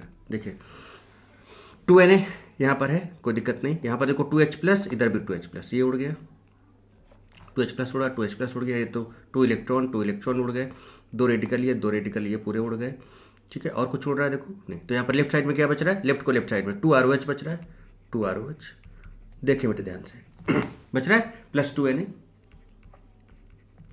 लेफ्ट साइड में जो बच रहा है वो लिख लिया, राइट साइड में जो बच रहा है वो लिख लो। देखो राइट साइड 2Na+ तो यहाँ यूज हो गया बेटे, 2Na+ तो यहाँ पर यूज हो गया, 2 RONA बना दिया, तो 2 RONA यहाँ पर और H2, तो 2 RONA प्लस H2 गैस। देख लो आप ओवरऑल रिएक्शन आपको मिल गई कि नहीं मिल गई। देखो बेटा दिस इज सोडियम एल्कोक्साइड, ये आपके सामने है सोडियम एल्कोक्साइड। तो प्रॉपर मैकेनिज्म बेटे समझ में आया कि नहीं आया, इसको मस्त तरीके से आप ऐसे इसकी मैकेनिज्म देख सकते हो। सिमिलरली बेटे अब यहाँ पर एक चीज आपको और बताता हूँ, फिजिबिलिटी ऑफ रिएक्शन की बेटे अगर हम बात करें, फिजिबिलिटी या स्पॉन्टेनिटी की बात करें, अगर हम लोग फिजिबिलिटी ऑफ रिएक्शन की बात करें तो कोई भी रिएक्शन, अभी हम आगे बात करेंगे हालांकि इस चीज की, और अभी कोई भी रिएक्शन हमेशा बेटा स्ट्रॉन्ग एसिड से वीक एसिड की तरफ जाती है। जो स्ट्रॉन्ग बेस अगर है तो स्ट्रॉन्ग बेस से वीक बेस की तरफ जाती है, वो रिएक्शन फिजिबल होती है। रीजन क्या है बेटा, कोई भी स्ट्रॉन्ग एसिड है तो फटाफट टूट जाएगा और उसके साथ जो भी रिएक्टेंट है उसके साथ रिएक्ट करके रिएक्शन को आगे लेके चला जाएगा। तो स्ट्रॉन्ग एसिड है फटाफट टूटेगा और रिएक्शन को आगे बढ़ा देगा, और अगर इधर वीक एसिड बना है तो वीक एसिड जल्दी टूटेगा नहीं, इसलिए रिएक्शन को बैकवर्ड नहीं ले जा पाएगा। वीक एसिड बहुत ज्यादा वीक है बेटा, वीक है तो बहुत जल्दी नहीं टूटेगा तो दूसरे के साथ रिएक्ट नहीं कर पाएगा और ये बैकवर्ड नहीं जा पाएगा। बट अगर स्ट्रॉन्ग एसिड है या स्ट्रॉन्ग बेस है तो फटाफट ये क्या करते हैं, सोल्यूशन में तुरंत H+ देते हैं। स्ट्रॉन्ग बेस है तो सोल्यूशन तुरंत OH- देगा, तो तुरंत टूटेगा, दूसरे के साथ रिएक्ट करके रिएक्शन को फॉरवर्ड रिएक्शन में ले जाएगा और रिएक्शन स्पॉन्टेनियस हो जाएगी, फिजिबल हो जाएगी, आप ये कह सकते हो। तो फिजिबिलिटी ऑफ रिएक्शन हमेशा स्ट्रॉन्ग एसिड से वीक एसिड होता है या फिर स्ट्रॉन्ग बेस से वीक बेस की तरफ होता है। जैसे कि यहाँ पर जो हाइड्रोजन है बेटे, हाइड्रोजन आपका लीस्ट एसिडिक होता है बहुत ज्यादा, मतलब क्यों, क्योंकि हाइड्रोजन जो है H+ आयन नहीं देता है बेटे। देखो यहाँ पर H रेडिकल दे रहा था, देखो H2 की बात करते हैं, यहाँ पर H रेडिकल है तो H+ आयन नहीं देता है और ये गैस होता है, और गैस पे तो आपको जनरली आयन मिलते नहीं है। तो बेटा ये, और कोई भी एसिड एसिडिक कब हो सकता है, जब H+ दे, तो इसका मतलब इसको बोल सकते हो लीस्ट एसिडिक, यानी कि वीक एसिड हो गया। तो इसके रेस्पेक्ट में जो अल्कोहल H+ दे रहा है वो स्ट्रॉन्ग एसिड है, क्योंकि ये तो H+ दे रहा है ना, बट H2 H+ नहीं देता बेटा, H रेडिकल की बात होती है यहाँ पर, और वो भी गैस फॉर्म में H+ नहीं देगा। तो स्ट्रॉन्ग एसिड से वीक एसिड, मतलब दिस रिएक्शन इज फिजिबल, आराम से फॉरवर्ड डायरेक्शन में जा रही है। सिमिलरली ऐसे ही बेटे हम लोग रिएक्शन किसकी बात कर सकते हैं, एल्युमिनियम की, और फिनॉल के इसके साथ रिएक्शन कर सकते हैं। चलो एल्युमिनियम वाला मैकेनिज्म देखा जाए, ये वाला रिएक्शन है सिंपल। तो सबसे पहले Al ले लेते हैं बेटे, ध्यान से देखिएगा बेटे, Al भी इलेक्ट्रोपॉजिटिव है बेटे, तो क्या करेगा Al+3 में कन्वर्ट हो जाएगा, प्लस बेटे कितने 3 इलेक्ट्रॉन ये दे देगा, 3 इलेक्ट्रॉन ये दे देगा। चलिए ओके गुड। अब उसके बाद क्या होगा बेटा, देखो ये आपका टर्सरी ब्यूटाइल अल्कोहल है, टर्सरी ब्यूटाइल अल्कोहल है बेटे, तो CH3 और OH है बेटे। अब यहाँ पर ऐसे बॉन्ड टूट जाएगा बेटे, यहाँ माइनस यहाँ पर प्लस आ जाएगा, है ना, एसिडिक नेचर शो कर रहा है ये। तो देखिए एल्युमिनियम के साथ बाद में रिएक्शन कराएंगे, बट जस्ट अब पहले ये देखो इसका मैकेनिज्म देखो, इसका भी CH3 है ना, प्रॉपर तरीके से बेटा, अच्छे तरीके से मैकेनिज्म देखें आप, CH3 और यहाँ पर CH3 सेम, आप वैसे ही इसको रिलेट कर सकते हो बेटा, प्लस H प्लस, ठीक है, ऐसे करके आ गया। अब बहुत अच्छा ये होगा कि हम इसको क्या कर लें, बैलेंस कर लें तो और अच्छे से क्लियर हो जाएगा। इसको हम करते हैं एक काम 2 से मल्टीप्लाई, 3 है ना, तो इसको 2 से करते हैं, देखना अभी क्या होगा, आपको समझ में आ जाएगा। 2 से करोगे तो बेटा ये 6 हो जाएगा, यहाँ पर 6 हो जाएगा। 6 इलेक्ट्रॉन यहाँ पर 6 नेगेटिव है यहाँ पर, और यहाँ पर देखो H प्लस 1 है, तो यहाँ पर इसको क्या करें 6 से मल्टीप्लाई कर लेते हैं, तो इसको हम 6 से करेंगे तो 6H प्लस आ जाएगा। अब देखो क्या होगा, ये 6H प्लस बेटे 6 इलेक्ट्रॉन लेके बेटा बताओ क्या 6H रेडिकल बना देंगे, क्योंकि एक H प्लस और एक इलेक्ट्रॉन को लेकर एक H रेडिकल बनाएगा, तो 6H रेडिकल बना देंगे। इसका मतलब बेटा क्या होगा, क्या हम इसको ऐसे लिख सकते हैं क्या, जरा देखिएगा, इसको ब्रैकेट में ही ऐसे लिख दूं मैं सामने, तो इसके H रेडिकल आपस में कंबाइन होंगे, इसको बार 3 लिख लें H। अब बताओ अभी भी 6 है कि नहीं बेटे, ये देखो एक यहाँ पर 2 और 6 और मिलके क्या बना देंगे बेटे बताओ 3H2 बना देंगे। सो 6H radical means 3H2, 6H radical means बेटे क्या 3H2। हो गया कि नहीं हो गया बेटे बताओ, यहां तक बात समझ में आती है, 3H2 बन गया। उसके बाद देखो ये 6 है और ये 2 एल्युमिनियम है बेटे, 2 एल्युमिनियम है, तो 2Al प्लस 3, इसके बाद भी प्लस 3, टोटल प्लस 6 चार्ज है, अभी -6, ये कंबाइन होके बेटा एक क्या बनाएंगे, एल्युमिनियम टर्सरी बीट ऑक्साइड बनाएंगे। अब कैसे, एल्युमिनियम पे +3 चार्ज है और इस पर -1 चार्ज। आपको पता होगा बेटा एक सिंपल सा कॉन्सेप्ट कि मान लो अगर A है और एक B है, समझिएगा, इस पर +3 और इस पर -1 चार्ज है, तो क्या होता है, क्रिस क्रॉस होता है कि नहीं होता है, यानी A पर कितना चार्ज आ जाएगा बेटे बताओ 3 आ जाएगा, A का इंडेक्स 3 हो जाएगा और B का इंडेक्स 1 हो जाएगा। देखो B का इंडेक्स 1, A का इंडेक्स A होल थ्राइस, क्योंकि -1 है ना बेटा, अब इसको -3 करने के लिए इसको होल थ्राइस होना पड़ेगा कि नहीं होना पड़ेगा, ऐसे ही। तो एल्युमिनियम पर +3 है और इस पर बेटे क्या है देखो -1 है, ठीक है, कुछ इस तरह का बनाएगा, मैं 2 बाहर ले रहा हूं और ये कंपाउंड कुछ इस तरह का बन जाएगा, देखो CH3 CH3 CH3O और ये होल थ्राइस और ये Al। अब आप चेक कर सकते हो 2 एल्युमिनियम है और 6 ये वाले, देखो ये वाला आयन है, तो इस तरह से बेटा क्या बन जाएगा यहाँ पर aluminium tertiary butoxide. I hope आप ये बात समझ में आ गई होगी आपको। और जब आप इसको ऐड करोगे तो आप जरा चेक कर सकते हो, जब इसको आप ऐड करोगे बेटे तो आपको ओवरऑल वही रिएक्शन मिल जाएगी, जिसको आप ऐड करोगे बेटे तो क्या होगा, ओवरऑल आपको वही रिएक्शन मिल जाएगी।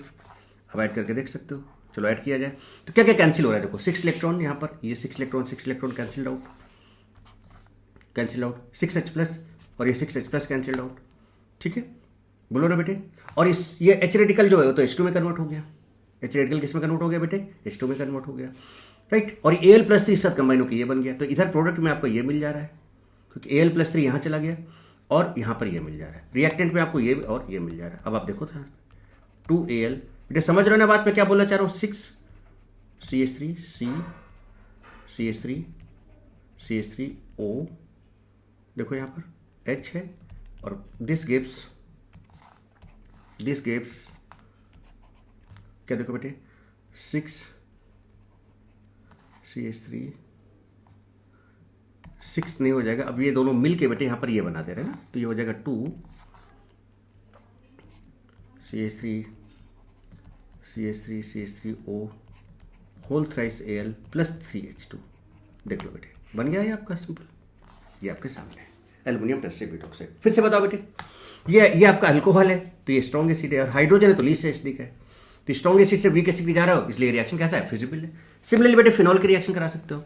अब फिनॉल में भी क्या होगा, Na ले लो आप, रिएक्शन शायद आप इसका फील कर पा रहे हो, समझ पा रहे होगे, चलिए फिर भी मैं लिख दे रहा हूँ एक बार, मैं सीधे 2 ले रहा हूँ, ठीक है, इस बार तो 2 से 2 Na प्लस दे देगा बेटे और प्लस 2 इलेक्ट्रॉन दे देगा ये। चलिए फिनॉल है आपका ये, अभी जो फिनॉल है ये बेटे क्या करेगा, 2 मैं ले रहा हूँ, ठीक है, तो यहाँ पर 2 फिनोक्साइड आयन बना देगा ये और 2H प्लस दे देगा, 2H प्लस 2 इलेक्ट्रॉन लेके क्या बना देगा बेटे, H रेडिकल बना देगा, 2H रेडिकल बना देगा, और ये 2H रेडिकल आपस में मिलके क्या कर देंगे बेटे, थोड़ा छोटा कर दो इसको सो दैट कि आपका रिएक्शन पूरा क्लियर हो जाए। अब एक 2H रेडिकल बेटे आपस में मिलके क्या कर देंगे, H2 गैस बना देंगे, तो 2H रेडिकल आपस में मिलके H2 गैस बना देंगे। अब अगर आप इनको ऐड करोगे तो देखोगे तो क्या क्या कैंसिल हो गया बेटे बताओ, 2H plus 2H+, 2H radical, 2H radical, 2 electrons, है ना, बोलो बेटे। और ये Na जो है इसके साथ कंबाइन हो जाएगा, तो इस Na को भी यहाँ कट कर दो, क्योंकि ये इसके साथ कंबाइन होके Na+, देखो 2Na ये बना देगा। मतलब क्या बना देगा, यहाँ लिख दो, ये बना देगा क्या, देखो 2 सोडियम फिनॉक्साइड। तो प्रोडक्ट में आपका ये बच रहा है, प्रोडक्ट में आपका ये बच रहा है। रिएक्टेंट पे देखो Na है और ये, तो 2Na, देखो 2 फिनॉल प्लस 2Na, ये देखो आपके सामने गिव्स 2 सोडियम फिनॉक्साइड और प्लस 1H2, ये देखो ये आपके सामने आ गया। तो आप देखो ना बेटा, प्रॉपर मैकेनिज्म के साथ एक एक चीज मैं आपको बता रहा हूँ कि भाई मैकेनिज्म क्या है, कैसे कैसे प्रोडक्ट बन रहे हैं, क्या हो रहा है, ये सारी चीजें बेटा आपके सामने क्लियरली मैं आपके सामने रख रहा हूँ। तो मुझे लगता है बेटा कि ये तीनों मैकेनिज्म आपको स्टिक नेचर में समझ में आ गई होंगी बहुत अच्छे से। अल्कोहल के साथ, है ना, एल्युमिनियम के साथ, सोडियम के साथ। अब NaOH के साथ आ जाओ। किसके साथ आ जाओ बेटे, NaOH के साथ आ जाओ। अगर हम NaOH के साथ रिएक्शन करें तो बहुत सिंपल रिएक्शन है भाई, इसमें तो कुछ दिक्कत वाली बात ही नहीं, डायरेक्ट आप कर सकते हो। तो यहाँ पर माइनस है बेटे, यहाँ पर प्लस है, ठीक है बेटे, यहाँ पर प्लस है, यहाँ पर माइनस। अब बेस है तो H+ को खींच लेगा अपनी तरफ, तो H+ और OH- पानी बना देगा बेटे। और यहाँ पर O- है और यहाँ पर Na है, तो Na+ यहाँ चला जाएगा, तो ONA सोडियम फिनॉक्साइड बना देगा। अब जरा देखो बेटे, ये फिनॉल है और ये वाटर है। वाटर और फिनॉल में अभी मैं आपको ट्रिक भी बताऊंगा। जो वाटर होता है और फिनॉल होता है, ये फिनॉल बेटा आपका जो है बोर एसिडिक होता है, स्ट्रॉन्ग एसिड होता है, और ये वीक एसिड होता है। अभी आपको और आगे क्लियर हो जाएगा। तो ये रिएक्शन फिजिबल होगी और आगे की तरफ बढ़ेगी, ठीक है। तो अब देखो यहाँ पर मैंने यहाँ पर देखो क्या लिखा हुआ है, in addition to this phenol reacts with aqueous sodium hydroxide, है ना, टू फॉर्म सोडियम फिनॉक्साइड। ये आपके सामने तो रिएक्शन हो रही है और फिजिबल है कि नहीं, वो सारी चीजें बेटे आपको समझ में आ रही कि नहीं आ रही। अब आप अल्कोहल ले लो या सॉरी, अब आप क्या करो बेटे, अल्कोहल ले लो या फिनॉल ले लो। अगर आप उसमें कोई भी बेस डालोगे तो बेस क्या कर रहा था, H+ को खींच ले रहा था कि नहीं खींच ले रहा था, तो OH- को खींच ले रहा था। तो बेस क्या करेगा, H+ को खींच लेगा, BH ये बना देगा, और यहां से उसका एनायन बन जाएगा। जैसे यहां पर अगर हम एनायन किसकी बात करें तो फिनॉक्साइड है, और अल्कोहल है तो एल्कोक्साइड बनेगा, ठीक है। यानी कि अल्कोहल और फिनॉल, यहां पर आप फिनॉल भी ले सकते थे। फिनॉल अगर आप लेते तो क्या होता है, ये बेस था प्लस यहां पर HO, और यहां पर ये देखो फिनॉल अपने ले लिया, जिसको कि देखो H+ पे अटैक करेगा, यहां पर क्या बना देगा बेटे, BH बना देगा, और प्लस क्या बन जाएगा, देखो यहां पर देखो O- सोडियम फिनॉक्साइड आयन बन जाएगा। ये आपका एल्कोक्साइड बन गया, एल्कोक्साइड आयन बन गया। ये आपका क्या बन गया, फिनॉक्साइड आयन बन गया, फिनॉक्साइड आयन बन गया। एक एक चीज को बढ़िया बेटे तगड़े से समझे आप, फिनॉक्साइड आयन बन गया, फिनॉक्साइड आयन बन गया। अब हो क्या रहा है कि जो अल्कोहल है, ये आपका अल्कोहल है, और ये आपका क्या बेटे, फिनॉल है। चूंकि ये अल्कोहल क्या कर रहा है बेटा, H+ आयन डोनेट कर रहा है कि नहीं कर रहा है, तो H+ आयन, तो कोई भी अगर कंपाउंड, कोई भी अगर एसिड है तो हमेशा बेटे क्या करता है, H+ आयन को डोनेट करता है। ध्यान रखिएगा, अगर एसिड है तो एसिड क्या करता है, अगर एसिड किसी भी सॉल्वेंट पे H+ आयन डोनेट करता है तो उसका कॉन्जुगेट बेस बन जाता है, ठीक है। और अगर कोई भी एसिड अगर H+ आयन को डोनेट करता है तो बेटा उसका कॉन्जुगेट बेस बन जाता है, और कोई भी बेस अगर H+ आयन ले लेता है तो उसका कॉन्जुगेट एसिड बन जाता है। अब बताओ क्या बेटा ये H+ आयन डोनेट कर रहा है, अरे बोलो बेटे कुछ तो बोलो, ये H+ आयन डोनेट कर रहा है कि नहीं कर रहा है, तो H+ आयन डोनेट कर रहा है तो इसका मतलब ये एसिड हो गया। अब डोनेट करने के बाद कौन सा पार्ट बच रहा है, ये बच रहा है, इसका मतलब ये इसका कॉन्जुगेट बेस बन गया, तो एसिड का कॉन्जुगेट बेस ये हो गया। देखिए आप देख सकते हो कि एसिड है, उसका कॉन्जुगेट बेस ये बन जा रहा है बेटे, नहीं बन जा रहा है, देखो ये उसका कॉन्जुगेट बेस ये बन जा रहा है, ठीक है। अब ये फिनॉल है, फिनॉल भी H+ दे रहा है, H+ आयन डोनर है, तो ये भी एसिड की तरह काम करेगा, ये भी एसिड की तरह काम करेगा, अल्कोहल भी फिनॉल भी, और देने के बाद ये फिनॉक्साइड आयन बना दे रहा है, तो ये भी एक कॉन्जुगेट बेस हो जाएगा, जैसे ये कॉन्जुगेट है, ये आपका फिनॉक्साइड आयन बन जाएगा, ठीक है। तो इस तरह से देखो क्या है बेटा, ये H+ आयन डोनर है, तो यहाँ पर ये ब्रोंस्टेड एसिड का काम अल्कोहल भी करेगा, ब्रोंस्टेड बेस का काम फिनॉल भी करेगा, ठीक है। सो इन अबव रिएक्शन देखो क्या है, the above reaction so that alcohol and phenols are acidic in nature. क्यों एसिडिक नेचर, क्योंकि बेटा H+ आयन डोनेट कर रहे हैं आपके सामने। In fact alcohol and phenols are Bronsted acids. Bronsted acid क्यों है, क्योंकि बेटा ये क्या कर रहे हैं, ये H+ है ना, पानी की बात नहीं हो रही है, यहां पर एक पर्टिकुलर बेस में ये क्या दे रहा है, H+ आयन डोनर है, देखो H+ आयन ये डोनेट कर रहा है इसको, देखो बेस को दे रहा है कि नहीं, जो H+ ion donor, H+ ion donor जो होते हैं एसिड होते हैं, H+ आयन डोनर क्या होते हैं, एसिड होते हैं, H+ आयन डोनर एसिड होते हैं, और बेस क्या होता है, H+ आयन एक्सेप्टर। तो H+ आयन जो एक्सेप्टर होता है ब्रोंस्टेड बेस होता है, जो H+ आयन डोनर होता है ब्रोंस्टेड एसिड होता है। तो ये ब्रोंस्टेड आपका बेस हो गया और ये बाउंडेड एसिड हो गया। बोलो बेटे, तो देखो यहाँ पर in fact alcohol and phenols are Bronsted acids, they can donate a proton to a stronger base. देखो प्रोटॉन, ये बेस को, स्ट्रॉन्ग बेस को अपना प्रोटॉन या H+ दे रहा है। प्रोटॉन मीन्स क्या, H+ दे रहा है। तो कुछ इस तरह से बेटा, ये क्या यहाँ तक की कहानी भी आपको समझ में आई क्या, है ना? प्रॉपर तरीके से बेटा समझो, कहीं पर भी कोई दिक्कत आपको होने नहीं देंगे, आपको मस्त और जबरदस्त तरीके से सारी चीजें सिखाएंगे। ऐसा नहीं कि जो लिखा है बस वो, अब उसमें जो भी चीज को तोड़ फोड़ के, उसका पूरा मैकेनिज्म, उसको तोड़ फोड़ उसका पोस्टमार्टम कर दूंगा मैं, और आप उसको बढ़िया से समझे अच्छे तरीके से। स्पॉन्टेनिटी भी आप समझ पा रहे हो।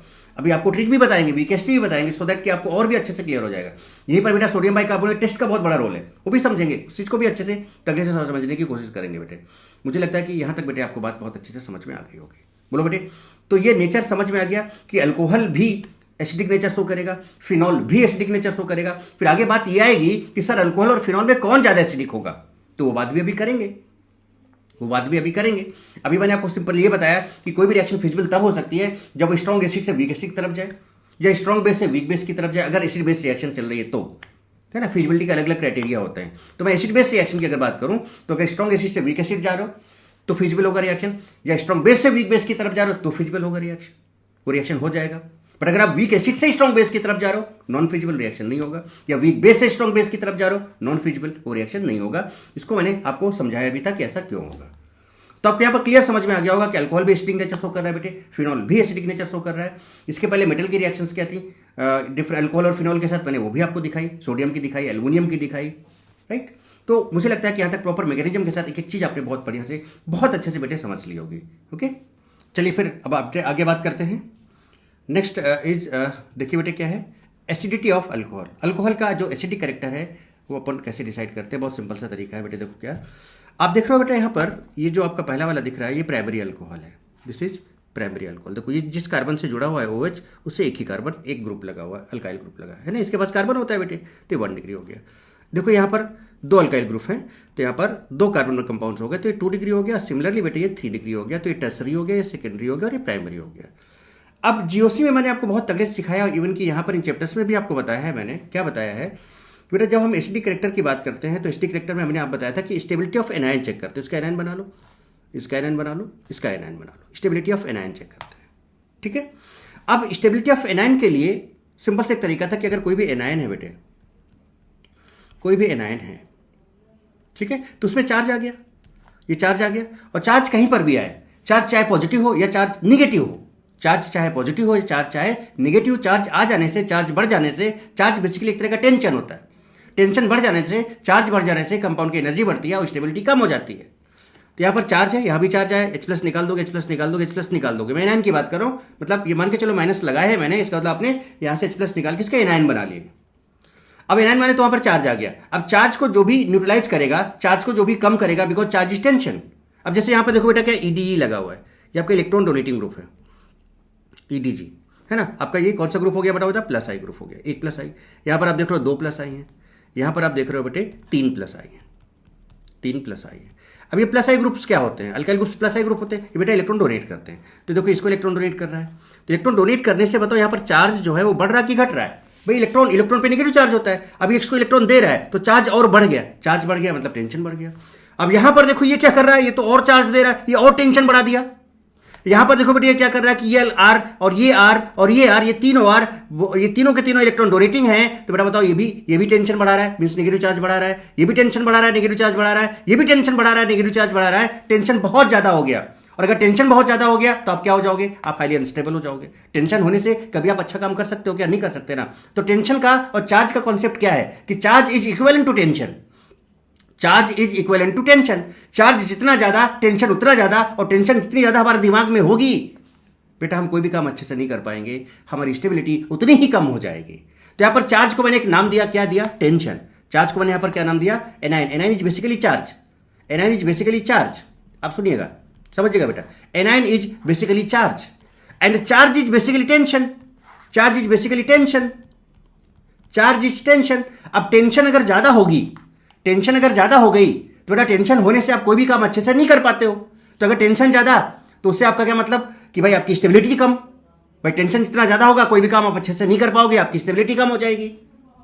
आप अनस्टेबल हो जाओगे। तो बताइए, आप यहां पर चार्ज ज्यादा, वहां पर टेंशन ज्यादा, और वहां पर स्टेबिलिटी कम। बताओ बेटा चार्ज कहां पे ज्यादा है? तो यहां पर एक प्लस आई है, ये इलेक्ट्रॉन डोनेटिंग ग्रुप है, यहां पर ये इसका टेंशन बढ़ा रहा है, तो स्टेबिलिटी इसकी भी घटी, ये और टेंशन बढ़ा रहा है, स्टेबिलिटी इसकी और घट गई। और बेटा ये तो सबसे ज्यादा टेंशन बढ़ा रहा है। देखो इलेक्ट्रॉन देगा तो यहां पर पार्शियल डिग्री चार्ज आएगा, और यहां पर टेंशन सबसे ज्यादा, टेंशन इसकी सबसे ज्यादा, तो इसकी स्टेबिलिटी सबसे कम।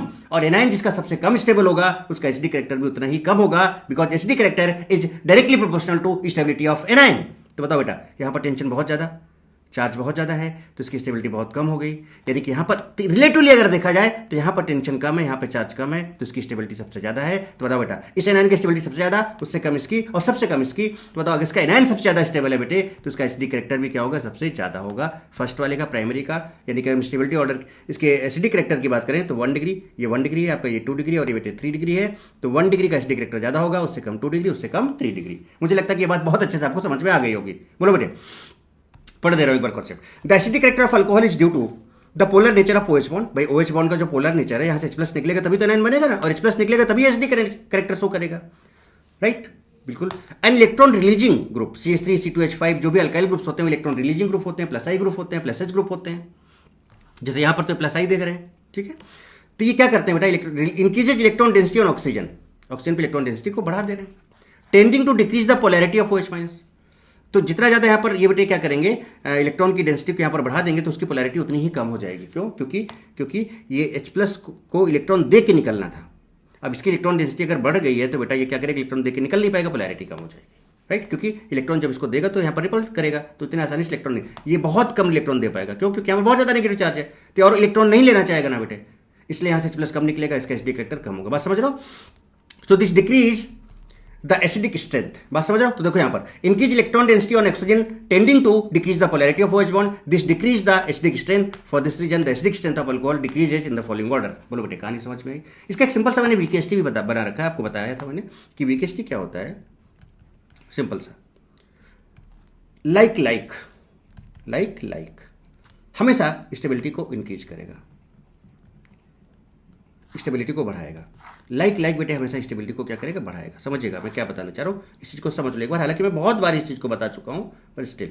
और अनलाइक यानी अनलाइक जो होगा। अच्छा, लाइक क्या हो सकते हैं? लाइक क्या हो सकते हैं? Like plus. अब बोलोगे सर ये क्या है प्लस?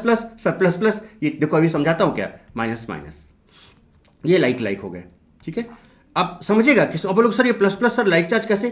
तो लाइक चार्ज नहीं है, यहाँ पे बात मैं VKST कर रहा हूं, समझिएगा। और अनलाइक का मतलब स्टेबिलिटी को घटाएगा,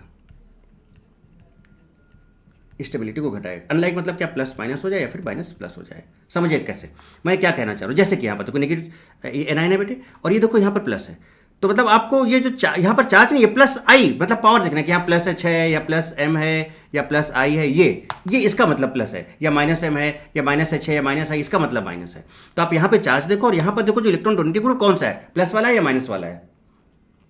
तो ये प्लस है, और यहाँ पे देखो माइनस है, यानी स्टेबिलिटी यहाँ भी डिक्रीज हुई। समझिएगा, अनलाइक है, क्या हो गया? अनलाइक। जरा समझिएगा क्या बेटे, यहाँ पर प्लस और ये माइनस, ज्यादा अनलाइक हो गया, मोर अनलाइक। यहां पर देखो प्लस और यहां पर ये माइनस है, समझ रहे बेटे? यहां पर देखो प्लस और यहां पर ये माइनस है, ये मच मोर अनलाइक, यहां बहुत ज्यादा अनलाइक हो गया, मच मोर अनलाइक। तो स्टेबिलिटी यहां भी घट रहा है, स्टेबिलिटी यहां भी घट रहा है, स्टेबिलिटी यहां भी घट रहा है। अब जहां ज्यादा अनलाइक होगा, जितना ज्यादा अनलाइक होगा स्टेबिलिटी उतनी घट जाएगी, जितना ज्यादा लाइक होगा स्टेबिलिटी उतनी बढ़ जाएगी। तो बताओ बेटा, इसकी स्टेबिलिटी घटी, इसकी भी घटी, बट यहां पर बहुत ज्यादा अनलाइक है, इसलिए इसकी स्टेबिलिटी सबसे ज्यादा घट गई। सिंपल सा आप लाइक या अनलाइक का कॉन्सेप्ट लगा सकते हो। मुझे लगता है कि ये चीज मैंने बहुत तरीके से आपको समझा दी, आपने समझ ली होगी बेटे। बोलो क्लियर है? चलिए आगे देखें। अब आगे बात करें बेटे, बेसिक नेचर की बात करें। बेसिक नेचर मतलब कि जो आपका अल्कोक्साइड आयन है, ये अल्कोक्साइड आयन है बेटे, और ये हाइड्रोक्साइड आयन है। This is alkoxide. एक एक चीज बेटा मैं चुन के बताऊंगा आपको, टेंशन ना ले, बिल्कुल टेंशन को पेंशन दें, टेंशन को पेंशन दें। एक एक चीज मैं आपको चुन के बताऊंगा कि कौन सा किस पर्टिकुलर प्रोसेस, जो भी आप कॉन्सेप्ट सीख रहे हो उसके पीछे क्या रीजन है, क्या लॉजिक है, एक एक चीज, हर एक चीज चुन के बताऊंगा। इसलिए टेंशन को क्या देना है? टेंशन को क्या देना है बेटे? अरे बोलो बेटा, कुछ तो बोलो। टेंशन को क्या देना है? पेंशन। टेंशन को क्या देना है? पेंशन। तो ये देखिए आपका हाइड्रोक्साइड आयन है, ये आपका हाइड्रोक्साइड आयन। जरा समझते हैं इस चीज को। अभी मैंने आपको बताया था कि अगर टेंशन बढ़ गई तो स्टेबिलिटी कम हो जाएगी। या फिर मैंने बताया लाइक लाइक अनलाइक बताया था ना बेटा। अब जरा देखो यहां पर, ये मैंने अल्कोक्साइड लिया या हाइड्रोक्साइड लिया, ठीक है। बताना बेसिक नेचर। बेसिक नेचर बेटा बेसिकली क्या होता है? बेसिक नेचर जो होता है जरा समझिएगा, बेसिक नेचर का मतलब क्या? बेस क्या होते हैं? इलेक्ट्रॉन पेयर एक्सेप्टर,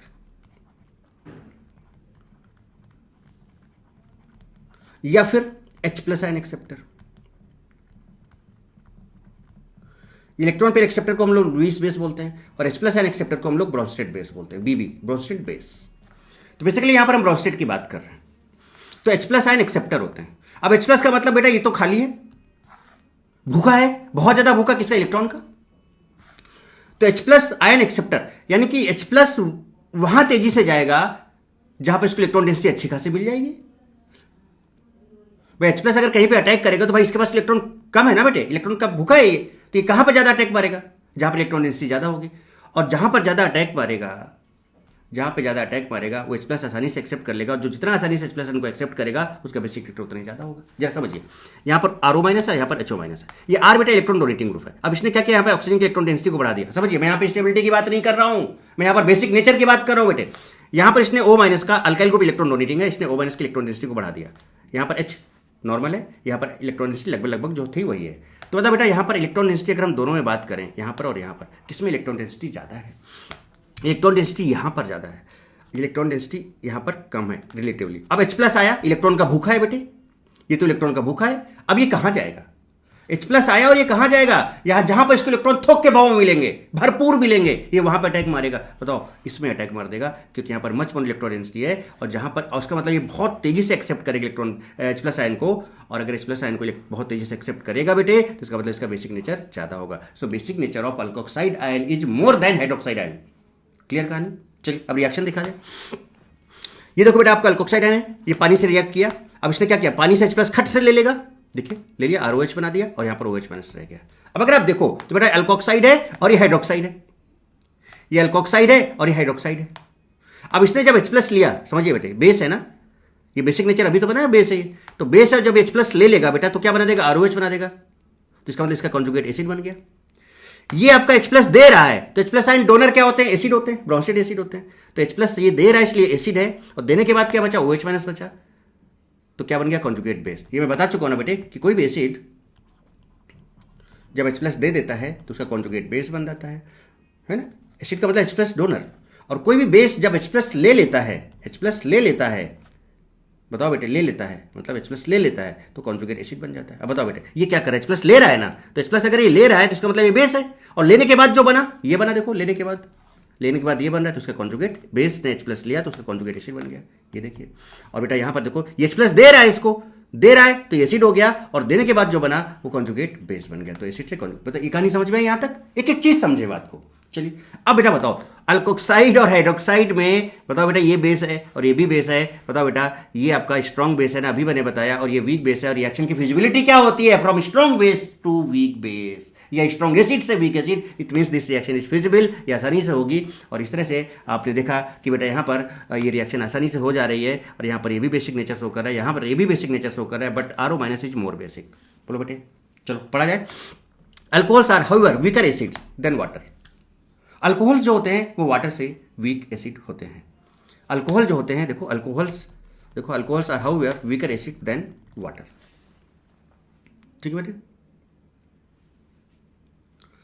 तो जो अल्कोहल है वो वाटर से क्या होता है? कैसे? अच्छा ये कैसे पता चला भाई कि अल्कोहल? अरे भाई सिंपल सी बात है बेटे, सिंपल सी बात है। अगर आप एसिडिक कैरेक्टर की बात कर लो, एसिडिक कैरेक्टर की बात कर लो, तो चलो ये भी चेक कर लेते हैं। अभी मैंने बेसिक बताया, अब एसिडिक पे आ जाओ। एसिडिक भी चेक करो भाई, एक एक चीज को चुन चुन के समझो। Acidic nature of alcohol and water, जरा समझिए। तो एसिडिक नेचर के लिए बेटा हम लोग क्या चेक करते हैं? एनाइन। तो जैसे हमने ये लिया अल्कोहल, अब बेसिक भूल जाइए थोड़ी देर के लिए, अब आप एसिडिक कॉन्सेप्ट पे आइए। इसका एनाइन बना लो, तो बेटा क्या इसका RO- बनेगा? क्या इसका बेटा OH- बनेगा? अब जिसका एनाइन जितना ज्यादा स्टेबल होगा, जिसका एनाइन जितना ज्यादा स्टेबल होगा बेटे, वो उतना ही ज्यादा एसिडिक होगा। तो अब बताओ बेटे, यहां पर अगर आप देखो तो बेटा अगर आप चेक करो तो हो गया स्टेबिलिटी ऑफ एनाइन। देखो कैसे बेटे, कैसे? अभी तो समझाया था मैंने आपको। क्या? आप जरा देखो, ये इलेक्ट्रॉन डोनेटिंग है, इलेक्ट्रॉन दे रहा है इसको, ये +I ग्रुप है बेटे, इलेक्ट्रॉन दे रहा है तो इसकी टेंशन को बढ़ा रहा है। या फिर आप ये कह सकते हो यहाँ पे प्लस है और बेटा यहाँ पर माइनस, ये अनलाइक है, ये अनलाइक है, अनलाइक है। और एच तो बेटा बहुत लिस्ट इफेक्ट दिखाता है, तो इसमें जो है वही रहने दो उसको ऐसे। तो यहाँ पर क्या हो, इलेक्ट्रॉन डेंसिटी बेटा यहाँ पर चार्ज बढ़ रहा है, चार्ज बढ़ने से इसकी स्टेबिलिटी कम हो गई कि नहीं कम हो गई, अनलाइक स्टेबिलिटी घट गई। या फिर आप ये कह सकते हो यहाँ पर चार्ज बढ़ रहा है, माइनस था, इलेक्ट्रॉन रिलीजिंग ग्रुप है, इसने चार्ज को बढ़ा दिया, टेंशन को बढ़ा दिया, टेंशन बढ़ गई तो इसकी स्टेबिलिटी डिक्रीज हो गई। इस एनायन की स्टेबिलिटी डिक्रीज होने से एसिडिक नेचर भी डिक्रीज हो जाएगा। तो बताओ बेटा अल्कोहल का जो एसिडिक नेचर है वो वाटर से क्या हो गया, कम हो गया। सॉरी मैंने ज़्यादा लिख दिया। क्या करते हैं जनाब आप, क्या करते हैं जनाब आप। So alcohols are weaker acid than water. बेटा बताओ ये लॉजिक भी समझ में आया कि नहीं आया, ये लॉजिक भी एक एक चीज एक एक लाइन हर चीज का पोस्टमार्टम करके दूंगा आपको। अब फिर से पढ़िए, अब आपको सारे सेंटेंस समझ में आएंगे। क्या, alcohols are however weaker acid than water, alcohols are weaker acid than water, this can be illustrated by the reaction of water and alkoxide. ये कहानी मैं आपको पूरी समझा चुका हूं। This reaction shows that water is a better proton donor. भाई simple सी बात है भाई, क्यों, क्योंकि ये जो वाटर है, वाटर मोर एसिडिक है तो आसानी से प्लस को देगा। Also in the above reaction we note that an alkoxide ion, ये alkoxide ion a better proton acceptor, ये बिटर एक्सेप्टर है, मतलब इसका बेसिक नेचर ज्यादा है। क्यों ज्यादा है ये बता चुका हूं, समझिए बेटे बात। देन हाइड्रोक्साइड आयन, यानी कि इसका बेसिक नेचर हाइड्रोक्साइड से ज्यादा है, ये हमने यहां चेक कर लिया। अल्कोहल और पानी का एसिडिक नेचर भी चेक कर लिया, सारी चीजें बेटा। Which suggest that alkoxides are stronger base, ये लो भाई, ये तो आपको पहले से अभी बता चुका हूं। Sodium ethoxide is stronger base than sodium hydroxide, मतलब सोडियम एथोक्साइड मतलब आप ये ले लो C2H5ONa और आप ले लो NaOH। तो NaOH और सोडियम इथोक्साइड में कौन ज्यादा स्ट्रॉन्ग बेस है, तो यहाँ पे अल्कोक्साइड आयन बना, इथोक्साइड आयन बनेगा, यहाँ पर हाइड्रोक्साइड आयन बनेगा। बोलो बेटे यहाँ पर कौन सा बनेगा, हाइड्रोक्साइड आयन बनेगा। ये देखिए आप मजे करो बेटे, मजे। समझ में ना आए तो पैसे वापस, समझ में ना आए तो पैसे वापस, समझ में ना आए तो पैसे वापस। आप तो बस मजे करो कॉन्सेप्ट को, और कुछ भी समझ में ना आए तो पैसे वापस, ठीक है। चलिए तो बेटा बताओ, ये वाला जो है ये मोर बेसिक है ना, अल्कोक्साइड आयन देखो ना बेटे मोर बेसिक है, तो ये मोर बेसिक है, ये बेसिक नेचर, ये भी आपको समझ में आ गया। इसका बेसिक नेचर बेटे क्या है, चलिए यहाँ पे लिखा हुआ alcohols acts as a Bronsted base as well है ना। तो अल्कोहल आपका ब्रॉन्स्टेड बेस की तरह काम करते हैं, H+ एक्सेप्टर है, तो बिल्कुल करेंगे। It is due to the presence of unshared electron pair on oxygen which makes then proton acceptor. Negative charge या फिर लोन पेयर जो होते हैं वो H+ आयन को एक्सेप्ट कर सकता है आराम से, ठीक है। ये बेटे आपका आ गया एसिडिटी ऑफ अल्कोहल। क्लियर एकदम कहानी, अच्छे से कहानी क्लियर है। चलिए अब आगे बढ़ते हैं चलिए देखिए अब बात करेंगे एसिडिटी ऑफ फिनॉल्स। भाई सिंपल सी बात है बेटे, देखो क्या है एसिडिक नेचर का मतलब क्या, जो जितने आसानी से H+ दे देगा उसका एसिडिक नेचर उतना ज्यादा होगा। अब आप देखो यहाँ पर बेटा, अगर इसका रेजोनेटिंग स्ट्रक्चर बनाया गया, देखो कैसे, लोन पेयर है, सिंगल डबल। अब मैंने इसको ऐसे तोड़ दिया, देखो ऐसे तोड़ा, यहाँ पर माइनस आ गया और यहाँ पर प्लस आ गया। और आपको पता है कि एक लोन पेयर और एक प्लस चार्ज एक बॉन्ड बनाता है बेटे, और जहां पर लोन पेयर है वहां प्लस चार्ज आता है। तो देखिए ये लोन पेयर और ये प्लस चार्ज एक बॉन्ड बना लेगा, जहां पर लोन पेयर वहां प्लस आ गया, देखो यहाँ पे माइनस आ गया। जैसे ही माइनस आया अब 1 2 3 कर लो, 1 2 3 कर दिया। तो अब क्या आपने बताया था, चार्ज 1 से 3 में ले आओ, ले आए। डबल बॉन्ड को 2 3 से 2 1 में शिफ्ट कर दो, कर दिया। फिर से इसको 1 2 3 कर दो, 1 2 3। चार्ज को 1 से 3 में ले आओ, ले आए। डबल बॉन्ड को 2 3 से 2 1 में शिफ्ट कर दो, कर दिया। फिर से बेटा इसको 1 2 3 कर दिया, 1 2 3 कर दिया। चार्ज को 1 से 3 ले आए तो प्लस माइनस न्यूट्रलाइज हो गया। देखो डबल बॉन्ड को 2 3 से 2 1 में ले आए, देखिए ये आ गया। अब आप यहां पर क्या देख रहे हो, यहां से यहां तक आप देख रहे हो कि जब इसका रेजोनेंस आप करा रहे हो बेटे, तो यहां पर ऑक्सीजन पे प्लस चार्ज डेवलप हो जा रहा है। ऑक्सीजन पे क्या चार्ज डेवलप हो जा रहा है बेटे, प्लस चार्ज डेवलप हो जा रहा है। अब जब ये प्लस चार्ज डेवलप हो जा रहा है तो बेटा बताओ इस पर प्लस चार्ज आ गया तो ये क्या करेगा, इलेक्ट्रॉन डिफिशिएंट ऑक्सीजन हो जा रहा है, ऑक्सीजन पे इलेक्ट्रॉन की कमी दिख रही है, प्लस चार्ज आ जा रहा है। तो बेटा ये आसानी से इलेक्ट्रॉन को अपनी तरफ ये वाले इलेक्ट्रॉन्स को अपनी तरफ खींच लेगा, क्योंकि प्लस चार्ज आ गया है, खींच लेगा तो आसानी से H+ बाहर चला जाएगा। भाई H+ बाहर कैसे जाएगा बेटे, अरे भाई बोलो ना बेटे, H+ बाहर कैसे जाएगा, H+ बाहर ऐसे जाएगा। H+ बाहर कैसे जाएगा, H+ बाहर ऐसे जाएगा, कैसे, ये प्लस चार्ज है बेटे। तो बताओ ये इलेक्ट्रॉन पेयर है, इसको खींचेगा तो यहाँ पे माइनस, यहाँ पे प्लस, तो खट से H+ बाहर जाएगा। यानी कि फिनॉल एसिडिक नेचर शो करते हैं। और क्यों शो करते हैं, क्योंकि due to development of positive charge on oxygen it easily attracts the electron of OH bond and H+ releases very easily. और इस तरह से ये बेटे क्या करता है, एसिडिक नेचर शो कर देता है। बोलो बेटे, बोलो बेटे, बात समझ में आई क्या। और दूसरी एक चीज अगर आप यहां पर देखो तो यहां पर हाइब्रिडेशन 1 2 3 sp2 हाइब्रिडाइज्ड है बेटे, और यहां पर sp3 हाइब्रिडाइजेशन। sp2 हाइब्रिडाइज्ड होने की वजह से भी ये इलेक्ट्रॉन को इधर खींचेगा। तो इलेक्ट्रॉन देखो अंदर जा रहा है ना, इधर की तरफ जा रहा है कि नहीं जा रहा है, और उसके से यहाँ बॉन्ड बन रहा है और यहाँ पे पॉजिटिव चार्ज आ रहा है। तो बेटा ये सारी कहानी आपके सामने पढ़ते हैं। चलिए, the reaction of phenol with metals. Sodium, aluminium and sodium hydroxide indicates it's acidic nature. आपने वहां पर देखा ही था कि उसने H+ दिया था, हाइड्रोजन गैस निकली थी। Okay, the hydroxyl group in phenol is directly attached to the sp2 hybridised carbon of benzene. sp2 hybridised है बेटा, sp2 हाइब्रिडाइज्ड है, देखिए, ठीक है, benzene ring, which acts as an electron withdrawing group, जिसकी वजह से यहाँ पर इलेक्ट्रॉन अंदर की तरफ खींच लेता है। sp2 है, मोर इलेक्ट्रोनेगेटिव हो गया। Due to this the charge distribution in phenol molecules, देखो चार्ज डिस्ट्रीब्यूशन आप देख रहे हो, यहाँ पर ऑक्सीजन पे प्लस आ जा रहा है, यहाँ पे नेगेटिव आ जा रहा है, ठीक है। In its resonating structures causes the oxygen of OH group to be positive. देखो पॉजिटिव आ गया कि नहीं आ गया, है ना, रीजन आपको समझा ही चुका हूँ, जरा देख लीजिए आगे क्या है। The reaction of phenol with aqueous sodium hydroxide, phenol का रिएक्शन अगर हम किससे कराएं, एक्वस सोडियम हाइड्रोक्साइड से कराएं, indicates that phenols are strong acid than alcohols and water. चलिए देखा जाए भाई, फिनॉल का एसिडिक कैरेक्टर अल्कोहल और वाटर से चेक करना है। चेक करके बता देता हूँ, प्रॉपर तरीके से देख लीजिएगा बेटे। ये हमने लिया फिनॉल, एसिडिक कैरेक्टर क्या होता है बेटे, is directly proportional to stability of anion. अब जरा देखिए तीनों से कंपैरिजन करेंगे। ये हमने लिया फिनॉल, अब ये एसिडिक नेचर शो कर रहा है, ये आपने रेजोनेटिंग स्ट्रक्चर फिनॉल से देख लिया था, यहाँ पे पॉजिटिव चार्ज आया था, जिसकी वजह से H+ ये दे रहा था। चलिए अब लेते हैं अल्कोहल, ROH लेते हैं और लेते हैं पानी, देखते हैं इनमें कौन ज़्यादा एसिडिक है। एसिडिक नेचर तीनों का कंपेयर करना है अपन को तीनों का एसिडिक नेचर कंपेयर करना है बेटे। ध्यान से गौर फरमाइएगा जनाब। तो चलिए इनके एनायंस बना लेते हैं। ये एनायंस बन गए O-, इसका एनायन RO-, इसका एनायन OH-, या HO-। बन जा रहा है बेटे। कहानी समझ में आ रही है कि नहीं आ रही है? अरे कहानी समझ में आ रही है कि नहीं आ रही है बेटे, ये देखिए, ठीक। अगर आप देखोगे यहाँ पर बेटे, तो हमें स्टेबिलिटी ऑफ एनायन, यहाँ पर देखो कि माइनस सिंगल डबल हो रहा है, रेजोनेंस स्टेबलाइज हो गया बेटे, ये रेजोनेंस स्टेबलाइज हो गया। देखिए क्या यहाँ पर कहीं रेजोनेंस है, यहाँ पर नो रेजोनेंस बोल सकते हैं ना, नो रेजोनेंस। यहाँ पर आपका फिनोक्साइड आयन रेजोनेंस स्टेबलाइज्ड हो गया बेटे, रेजोनेंस स्टेबलाइज्ड हो गया कि नहीं हो गया, ये आपका रेजोनेंस स्टेबलाइज्ड हो गया। तो जब रेजोनेंस है, मोर द स्टेबिलिटी, तो इसका एनायन सबसे ज्यादा स्टेबल है, इसका मतलब फिनॉल का एसिडिक कैरेक्टर सबसे ज्यादा, इसको दे देते हैं पहला नंबर, ठीक है, फिनॉल सबसे ज्यादा एसिडिक हो गया। अब बात करते हैं इन दोनों की, तो इन दोनों की एसिडिक नेचर आप पहले ही चेक कर चुके बेटे। यहाँ पर देखो ये अल्कोहल है बेटे, तो यहाँ पर ये प्लस I ग्रुप है, ये क्या करेगा बेटे, इसकी इलेक्ट्रॉन डेंसिटी को बढ़ा देगा, टेंशन को बढ़ा देगा, टेंशन बढ़ गया, चार्ज बढ़ गया, तो स्टेबिलिटी कम हो गई, तो इसकी स्टेबिलिटी कम हो, जबकि यहाँ पे नहीं हो रहा, तो यानी यहाँ पर इसकी स्टेबिलिटी डिक्रीज हो रही है, जबकि यहाँ पर इसकी स्टेबिलिटी इंक्रीज हो रही है, और ये न्यूट्रल पड़ा हुआ है। तो बताओ डिक्रीज यहाँ पर अल्कोहल की हो गई ना एनायन की, तो एनायन इसका सबसे लीस्ट स्टेबल हो गया, यानी कि ये आपका थर्ड नंबर पर चला गया और ये आपका सेकंड नंबर पर चला गया। तो बताओ बेटा एसिडिक नेचर अगर हम लिखें तो सबसे ज़्यादा कौन होगा एसिडिक नेचर, फिनॉल। फिनॉल के बाद सेकंड नंबर पानी का आएगा, एंड देन फिर अल्कोहल का आएगा, देन अल्कोहल खाएगा।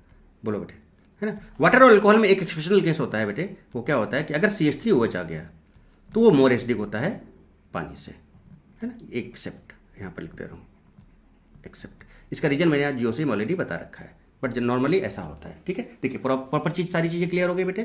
तो देखो यहाँ पर बनाया गया, देखो यहाँ पर अल्कोहल का अल्कोक्साइड बना दिया, क्या कोई रेजोनेंस नहीं है। फिनॉल का फिनोक्साइड बना दिया, रेजोनेंस है, स्टेबलाइज रहना है, तो भाई ज़्यादा स्टेबलाइज हो गया ये।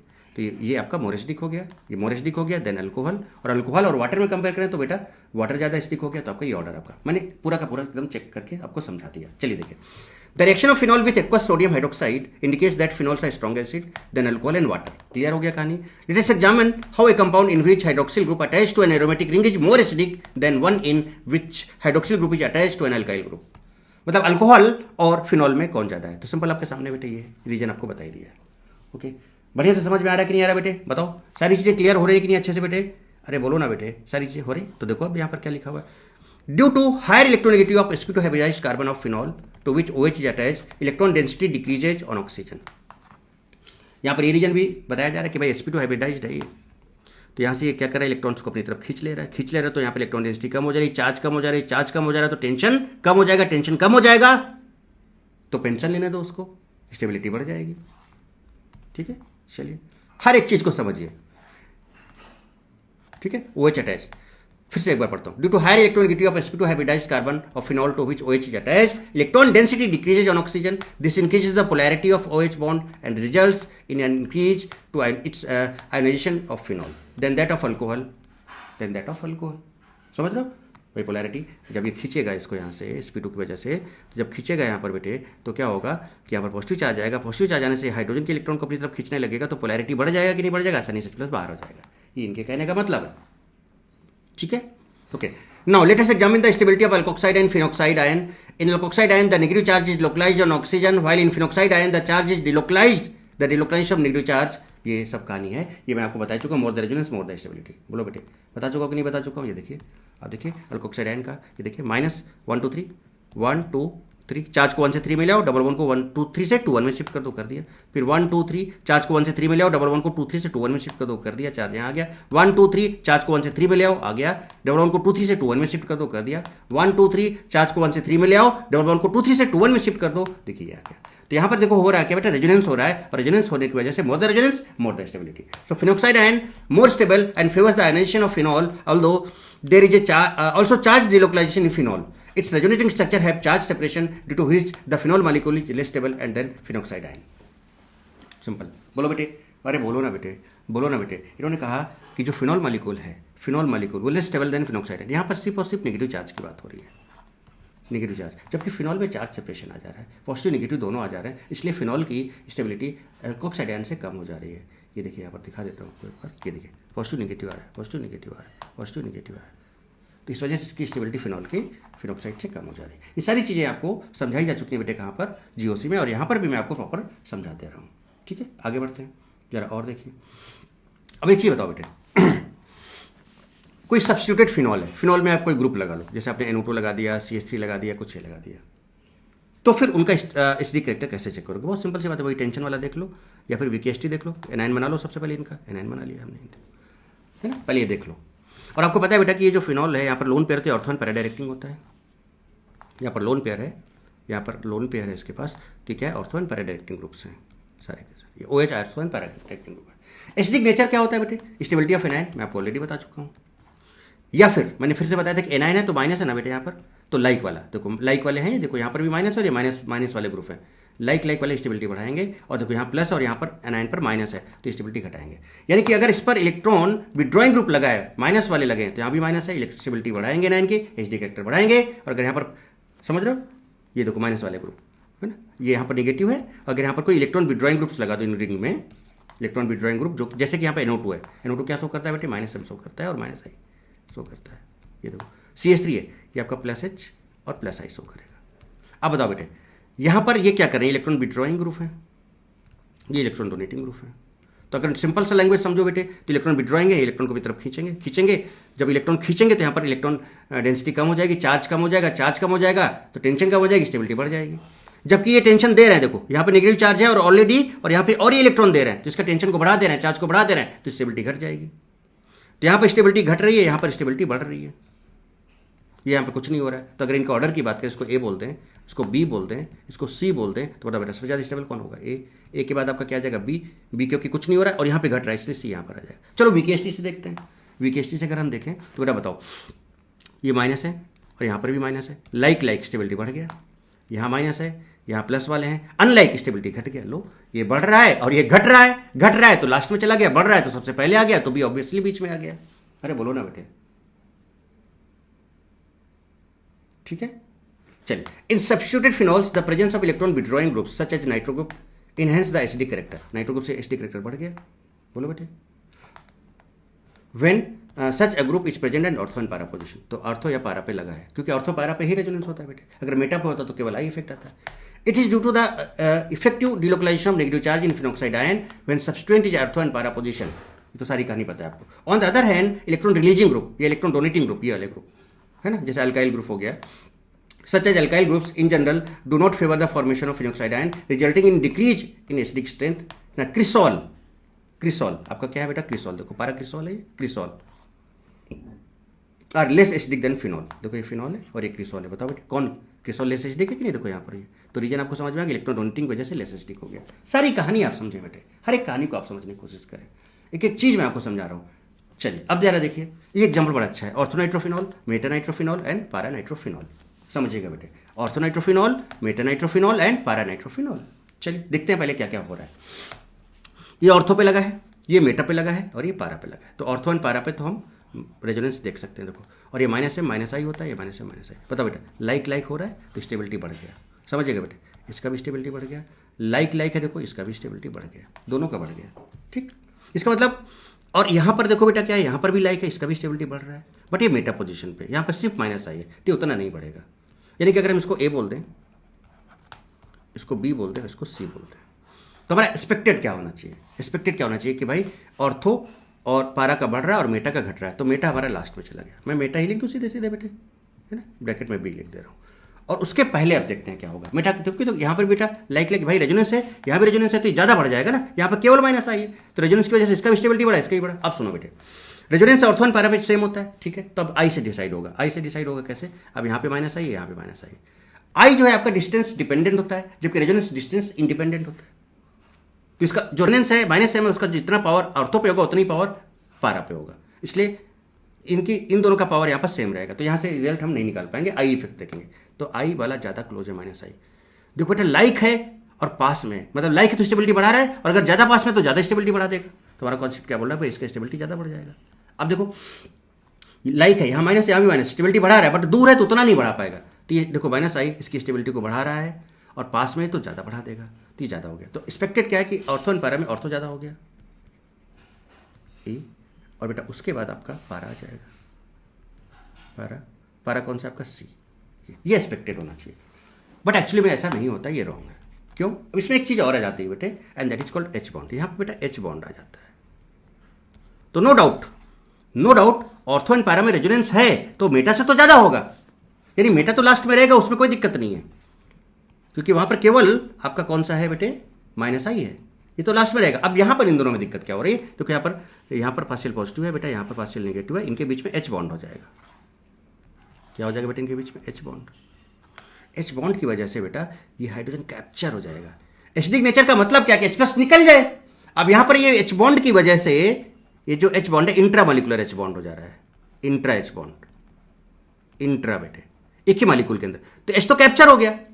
अब यहाँ पे कैप्चर हो जा रहा है तो बेटा H प्लस उतना आसानी से निकल ही नहीं पाएगा, इसलिए ऑर्थो एंड पारा में ऑर्थो का एसिडिक कैरेक्टर कम हो जाता है because of IMHB, intra molecular H bond.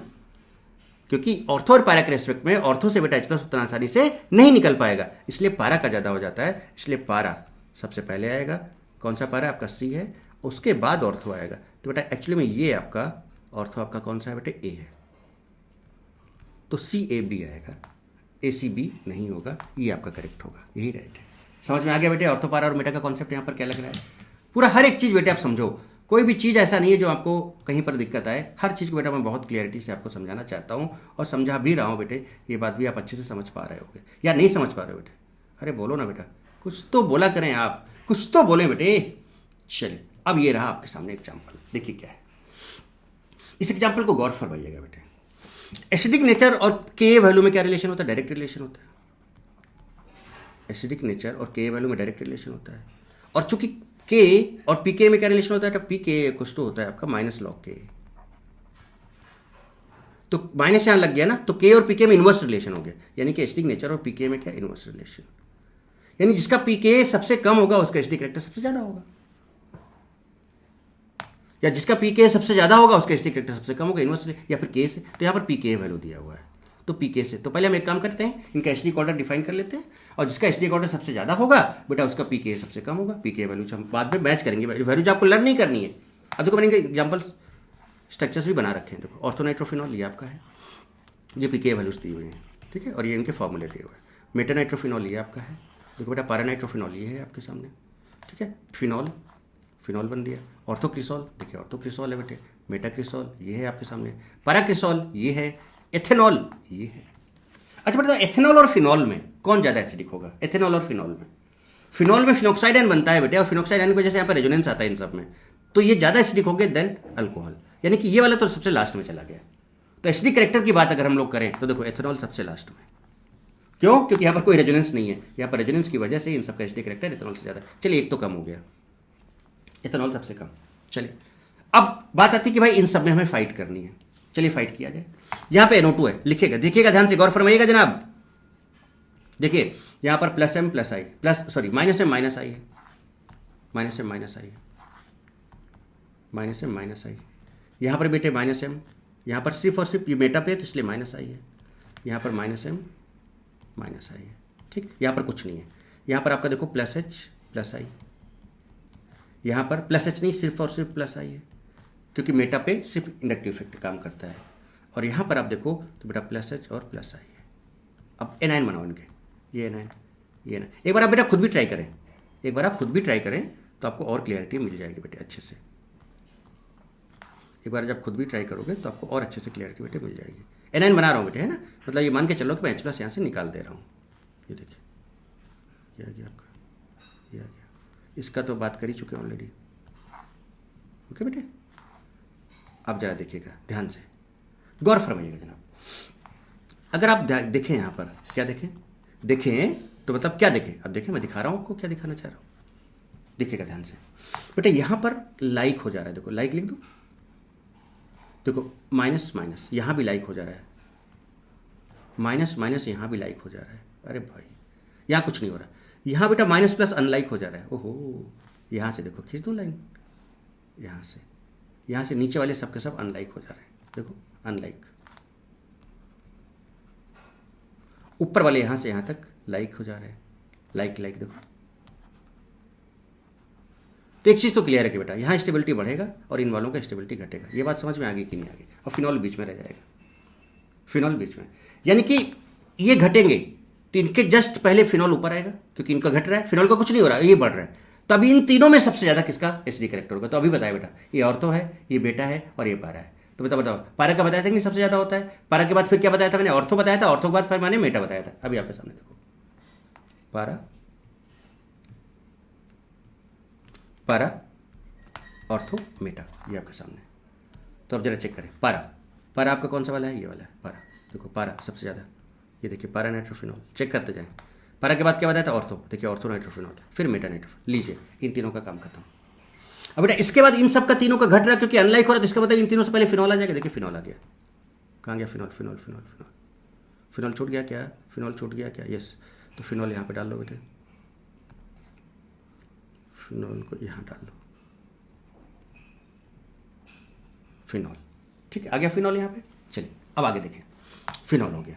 अब इसके बाद फिनॉल यहाँ बीच में आ गया, ठीक है बेटे, ओके। चलिए अब आगे इन तीनों में देखते हैं। देखिए अब जरा देखिए बेटे, ये अनलाइक है, अब ज़्यादा अनलाइक है तो ज़्यादा घटाएगा। तो देखो बेटे यहाँ पर प्लस एच है भाई, यहाँ प्लस एच और प्लस आई है, यहाँ प्लस एच और प्लस आई, मतलब ये डिक्रीज करेगा तो प्लस आई, और यहाँ पर केवल प्लस आई तो डिक्रीज ये भी कर रहा है। देखो बेटा डिक्रीज ये भी कर रहा है, डिक्रीज ये भी कर रहा है, डिक्रीज ये भी कर रहा है। अब यहाँ पर प्लस एच है, ज़्यादा पावरफुल है, ज़्यादा डिक्रीज करेगा, यहाँ भी प्लस एच, यहाँ प्लस, यानी ये दोनों ज़्यादा डिक्रीज हो जाएंगे, ये भी डिक्रीज हो जाएगा, ये भी डिक्रीज होगा, ये होगा, बट रिलेटिवली उतना डिक्रीज नहीं हो पाएगा। यानी इन तीनों में पहले कौन सा आ जाएगा? आपका मेटाक्रिसॉल। देखिए मेटाक्रिसॉल आ गया बेटे। उसके बाद बचता है आपका ये दोनों, ये ऑर्थो वाला और ये आपका पारा वाला।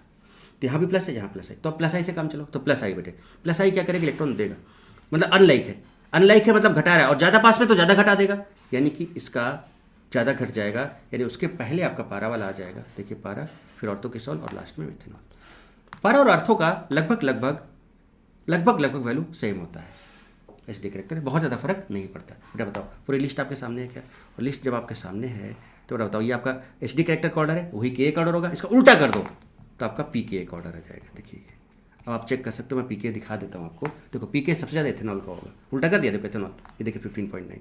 उसके बाद इन दोनों के लगभग सेम होगा, पारा और ऑर्थोक्रिसॉल। देखो पारा क्रिसॉल, ऑर्थोक्रिसॉल, ऑर्थोक्रिसॉल और पारा क्रिसॉल, देखो ये लगभग सेम है। बताओ बेटे। उसके बाद फिर किसका नंबर आएगा? मेटाक्रिसॉल का। देखो मेटाक्रिसॉल ये आ गया, चलो आगे बढ़ो। उसके बाद फिर किसका क्या? मेटानाइट्रोफिनॉल। देखिए आप मेटानाइट्रोफिनॉल का, मेटानाइट्रोफिनॉल देखिए, है ना। मेटानाइट्रोफिनॉल से पहले आपका फिनॉल आ गया था, देखिए बीच में। फिर देखिए मेटानाइट्रोफिनॉल कहाँ है? मेटानाइट्रोफिनॉल मेटा, देखिए ये देखिए ज़्यादा है कि नहीं ज़्यादा। फिर उसके बाद ऑर्थो देखिए, ऑर्थो और पारा। यहाँ पे डेटा कुछ इस तरह से थोड़ा सा फर्क रहता है बेटे, है ना। यहाँ पर डेटा दिया हुआ थोड़ा सा फर्क रहता है, पारा का ज़्यादा होता है ना। बहुत ज़्यादा डिफरेंस यहाँ पर नहीं दिख रहा है, बट थोड़ा सा फर्क रहता है, ठीक है। चलिए क्लियर हो गई कहानी यहाँ तक? बहुत बढ़िया बेटे। तो मुझे लगता है कि मैंने आपको सारा कहानी बहुत बढ़िया तगड़े से समझा लिया बेटे। चलिए अब आगे देखते हैं। अरे the following compounds in increase order their acidic strength. चलो कर लो भाई। ये अल्कोहल है, ये देखो फिनॉल वाले ग्रुप है, फिनॉल डेरिवेटिव्स हैं ये सारे के सारे। तो इसका मतलब ये तो सबसे लास्ट में चला जाएगा, क्योंकि यहाँ पर रेजोनेंस नहीं है, नो रेजोनेंस, ये सबसे लास्ट में चला गया। तो ए को सबसे लास्ट में डाल दो यहाँ पे, चलिए ए सबसे लास्ट में। आप इन सब में देखो बेटा माइनस एच माइनस आई, ऑर्थो इन पारप लगा, माइनस एम माइनस आई माइनस एम माइनस आई। बोलो बेटे अब बताओ लाइक लाइक क्या अनलाइक है, जरा चेक करो। पिक्रिक एसिड है भाई, ये देखो नेगेटिव। अरे भाई लाइक लाइक ढेर सारा, बहुत सारा लाइक है, इसका मतलब बी सबसे ज़्यादा हो गया। ठीक है, अब इसमें देखो यहाँ पे सिर्फ माइनस आई है, यहाँ पर आपका माइनस आई है और माइनस आई है। ठीक है, और यहाँ पर आपका प्लस एच और प्लस आई है। तो बेटा ये अनलाइक हो गया, देखो ये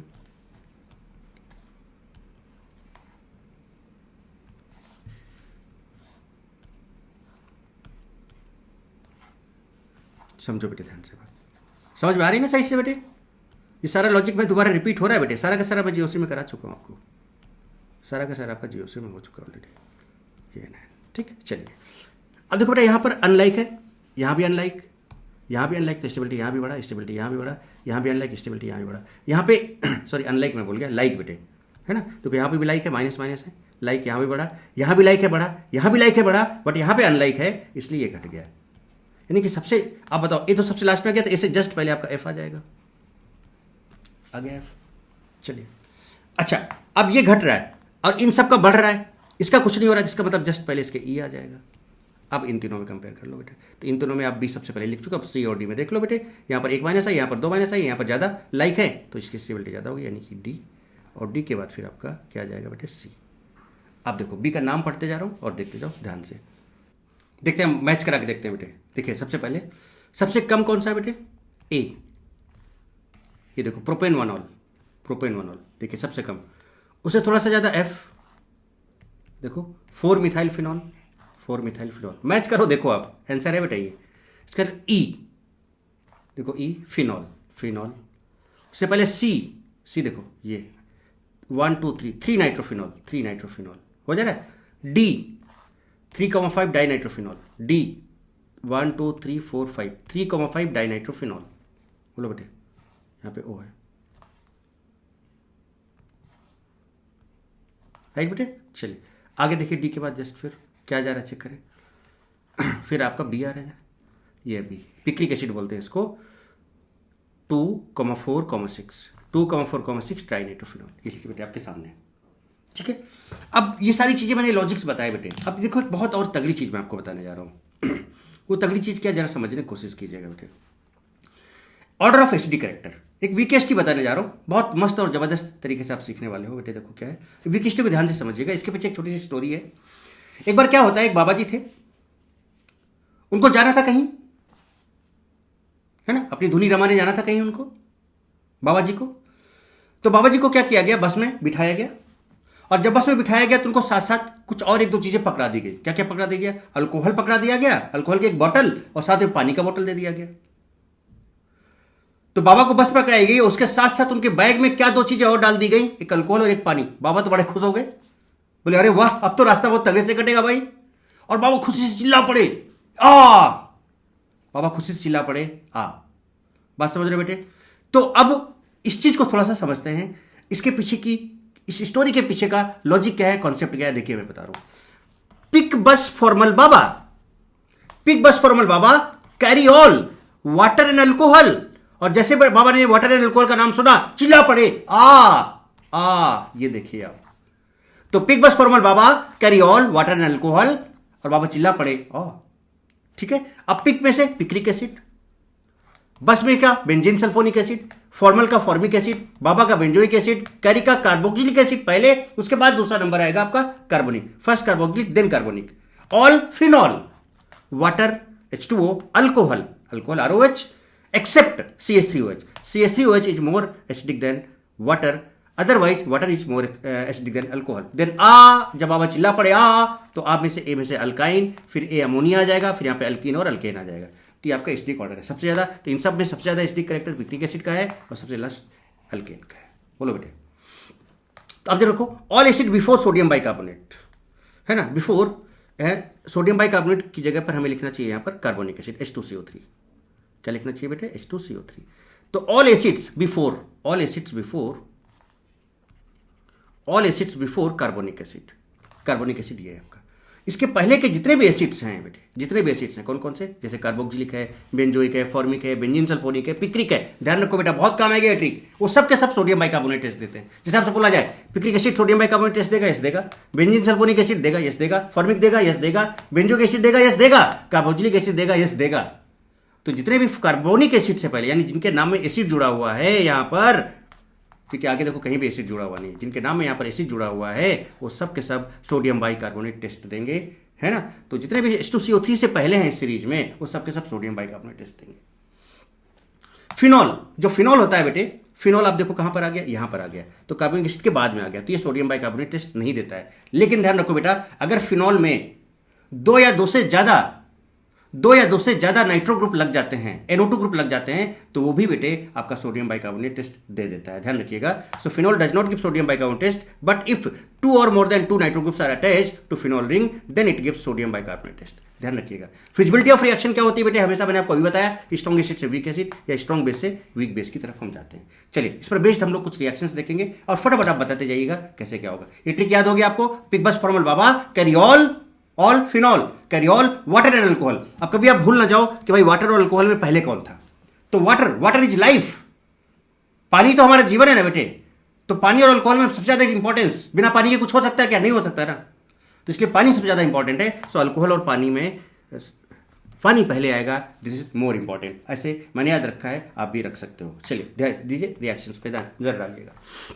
ये फिनॉल है, इसका सोडियम से रिएक्शन कराया हम लोग, ऑलरेडी सोडियम से रिएक्शन करा चुके हैं, ये सब एसिडिक नेचर की बात हो रही है। देखो यहाँ पर बेटे, देखो यहाँ पर आपका सोडियम माइनस और यहाँ पर H प्लस है, और Na आपको पता है बेटे, Na बेसिकली Na प्लस दिया था, इलेक्ट्रॉन दिया था, पूरा मैकेनिज्म आपको बता चुका हूँ। तो Na प्लस यहाँ पर इस O माइनस पे जाके चिपक जाएगा और H प्लस H2 बना देगा।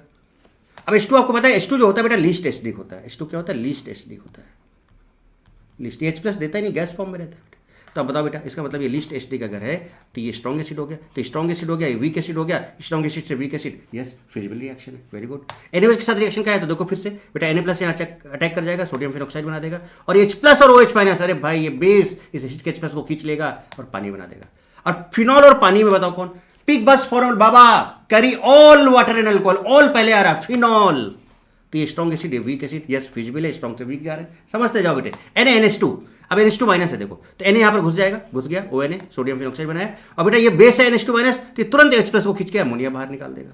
अब अमोनिया बेटे, और ये फिनॉल है। अब बताओ बेटा, फिनॉल, पिगबस फॉर्मल बाबा, कैरी ऑल, फिनॉल आ चुका है, all, carry all water and alcohol, बाबा चिल्ला पड़े, आ में क्या था सबसे पहले, अल्काइन, फिर अमोनिया, तो बेटा ऑल, फिनॉल पहले आ रहा है, अमोनिया बाद में आ रहा है, यानी ये वीक एसिड है, और ये आपका फिनॉल स्ट्रॉन्ग एसिड है, स्ट्रॉन्ग से वीक, यस फिजिबल है। RMgCl, RMgX, तो बेटा यहाँ पर देखो क्या माइनस है, और यहाँ पर MgCl पर क्या है, देखो प्लस है, तो MgCl यहाँ पे अटैक कर जाएगा, OMgCl बना देगा, और R और H के साथ RH बना देगा। अब बताओ बेटा, फिनॉल है और ये अल्केन है, RH क्या होता है, अल्केन।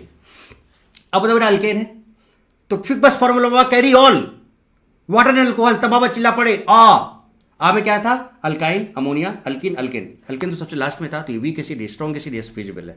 अब देखिए फिनॉल है, ये फिनॉल रिएक्शन हम सोडियम बाइकार्बोनेट से अगर कराएं तो जरा देखिए फिर ध्यान से बेटा, यहाँ पर प्लस और यहाँ पर माइनस, Na प्लस फिर से यहाँ पे चला जाएगा, माइनस के पास सोडियम फिनॉक्साइड बनाएगा, और H प्लस यहाँ पर आके H2 के, देखो यहाँ पर H प्लस है बेटे, ये H माइनस के पास आके HCO3 माइनस के पास आके H2CO3 बना देगा। अब जरा देखो बेटा, एसिडिक कैरेक्टर चेक कर लेते हैं। पिगबस फॉर्मूला बाबा, कैरी में कार्बोक्सिलिक था, उसके बाद कार्बोनिक था, कैरी ऑल, फिनॉल बाद में आया, यानी कार्बोनिक पहले है, तो कार्बोनिक स्ट्रॉन्ग एसिड है, और आपका देखो फिनॉल वीक एसिड है, वीक एसिड से स्ट्रॉन्ग एसिड नहीं जाएंगे, इसलिए रिएक्शन नहीं होगा। इसलिए देखो फिनॉल सोडियम बाइकार्बोनेट टेस्ट नहीं देता है, क्योंकि वो कार्बोनिक एसिड के बाद में आया है सीरीज में, जो मैंने आपको लर्न कराया वीक एसिड नहीं देता है। CH2N2 बेटे क्या करता है, CH2N2 आपका जो CH2 ग्रुप है बेटे, CH2 ग्रुप कार्बन मैकेनिज्म में फॉलो होता है, सिंपल, और O और H के बीच में CH2 घुस जाता है, तो CH2 क्या घुसा दिया, तो यहाँ पे OCH3 एनिसॉल बना देता है कार्बन मैकेनिज्म में बेटे। ये आपका एसिडिक नेचर की रिएक्शंस आपके फिनॉल की हो गई बेटे, बोलो बेटे। तो यहाँ पर हर जगह देखो H प्लस रिप्लेस हुआ कि नहीं हुआ, एक्सेप्ट दिस। तो ये आपकी सारी की सारी कौन सी रिएक्शन होगी, एसिडिक नेचर की, क्योंकि सबके सब H प्लस दे रहे हैं। और बेटा मैंने इसकी फिजिबिलिटी भी आपको बता दी, इसकी फिजिबिलिटी भी मैंने आपको बेटे बता दी, क्लियर है बेटे। अब ये सारी कहानी बेटा एसिडिटी ऑफ फिनॉल, ये सब कुछ समझा चुका हूँ कि नहीं समझा, पूरी कहानी बेटे फिनॉल का एसिडिक नेचर पूरा समझा चुका हूँ कि नहीं समझा चुका हूँ, ठीक है। ये टेबल अभी मैंने आपको बताया, ये सब कर चुके हो कि नहीं कर चुके हो, चलो और भी देख लो, थोड़ा सा समझो बात को। देखो क्या है, जैसे कि सोडियम वाला करा चुका हूँ ऑलरेडी, NaOH वाला करा चुका हूँ। अब देखो CH3COCl है, CH3COCl है, CH3COCl है बेटा, तो CO प्लस और Cl माइनस है। यहाँ पे O माइनस है, यहाँ पे H प्लस है, तो H प्लस निकलेगा Cl के साथ और बेटा HCl बना देगा। तो कोई एसिड बेस रिएक्शन हो गया, H प्लस निकला और यहाँ पे प्लस वाला पार्ट यहाँ पे अटैक कर जाएगा, तो देखो यहाँ प्लस, तो OCO CH3 हो जाएगा। देखिए आपके सामने फिनाइल एसीटेट बन जाएगा। बोलो बेटे फिनाइल एसीटेट बन जाएगा। अरे बोलो ना बेटे फिनाइल एसीटेट बन जाएगा। बात समझ में आ रही है कि नहीं आ रही है? बात समझ में आ रही है कि नहीं आ रही है बेटे? चलिए आगे बढ़ें, आगे बढ़ें। और यहाँ पर देखो बेटा NaOH प्लस C6H5COCl है, बेंजॉइलेशन बोलते हैं इसको एसाइलेशन बोले क्योंकि असाइल ग्रुप जोड़ा, और यहाँ पे बेंजॉइल ग्रुप जोड़ रहा है इसलिए बेंजॉइलेशन बोलेंगे इसको। तो सिंपल से बेटा तरीका वही है। क्या है तरीका? देखो क्या भाई, ये प्लस है और ये माइनस है, तो H प्लस और Cl HCl निकाल देगा यहाँ से, बट ये CO यहाँ पे अटैक कर जाएगा तो OCO C6H5 बना देगा। अमोनिया है HNH2 लिख सकते हो, तो H प्लस NH2 माइनस। बोलो बेटे H प्लस NH2 माइनस। अरे बोलो ना बेटे, बोलो ना बेटे। अब यहाँ पर ये थोड़ा सा डिफरेंट रिएक्शन है, जेडिन Cl2 के प्रेजेंस में रिएक्शन कराते हैं, ये थोड़ा सा डिफरेंट है। यहाँ पे स्टार लगा दे रहा हूँ बेटे। इस रिएक्शन में क्या करना है, ये OH पूरा रिप्लेस हो जाता है और यहाँ पर NH2 लग जाता है। ठीक है, यहाँ पर डिफरेंट मैकेनिज्म फॉलो होगी, एनिलीन बन जाता है। और बेटा जिंक क्या करता है, जिंक क्या करता है, जिंक यहाँ पे क्या करता है बेटे, जिंक का ये वाला मैकेनिज्म मैं आपको बताऊंगा। हालांकि जिंक जो है जेडन ऑक्साइड बनाता है, ZnO बाहर हो जाता है, ZnO बाहर हो गया और यहाँ पे H रह गया, तो यहाँ पर बेंजीन का फॉर्म रह जाता है। ठीक है, तो ये सारी रिएक्शन बेटे आपके सामने हो गए, सारी की सारी रिएक्शन। देखो ये हो गया पूरा कंप्लीट बेटे। तो इस तरह से देखो हमने एसिडिक नेचर ऑफ फिनॉल की बात कर ली, उसकी सारी रिएक्शंस देख ली, उसकी फिजिबिलिटी की बात कर ली। बोलो बेटा कर ली कि नहीं कर ली? समझ में आ गई बेटे बात की नहीं समझ में आ गई? तो कहानी एकदम अच्छे से क्लियर हो गया कि नहीं हो गया? सब प्रॉपर तरीके से सारी चीज़ें बेटा अच्छे से समझ में आ गई कि नहीं आ गई? तो आई हो बेटा कि आपने इस लेक्चर को बहुत अच्छे से एंजॉय किया होगा। बहुत मैंने कोशिश डाली है, बहुत इफर्ट डालने की कोशिश की है मैंने इस लेक्चर में बेटे, है ना। तो आप अगर आपको लेक्चर पसंद आया है बेटे तो लाइक कमेंट शेयर और सब्सक्राइब जरूर करें। मुझे आपके कमेंट का इंतजार रहता है, कमेंट जरूर किया करें, बताया करें बेटे कि आपको मजा आई कि नहीं आई, आप समझ में आ रहा है कि नहीं आ रहा है ना। इससे मेरा भी कॉन्फिडेंस बढ़ता है और आपको और ज़्यादा पढ़ाने का फिर मन करता है। ओके बेटे, तो चलिए अब मिलते हैं बेटा नेक्स्ट सेशन में। टिल देन खूब पढ़ो, खूब लिखो, खूब आगे बढ़ो, है ना। God bless you all, love you all, why not D.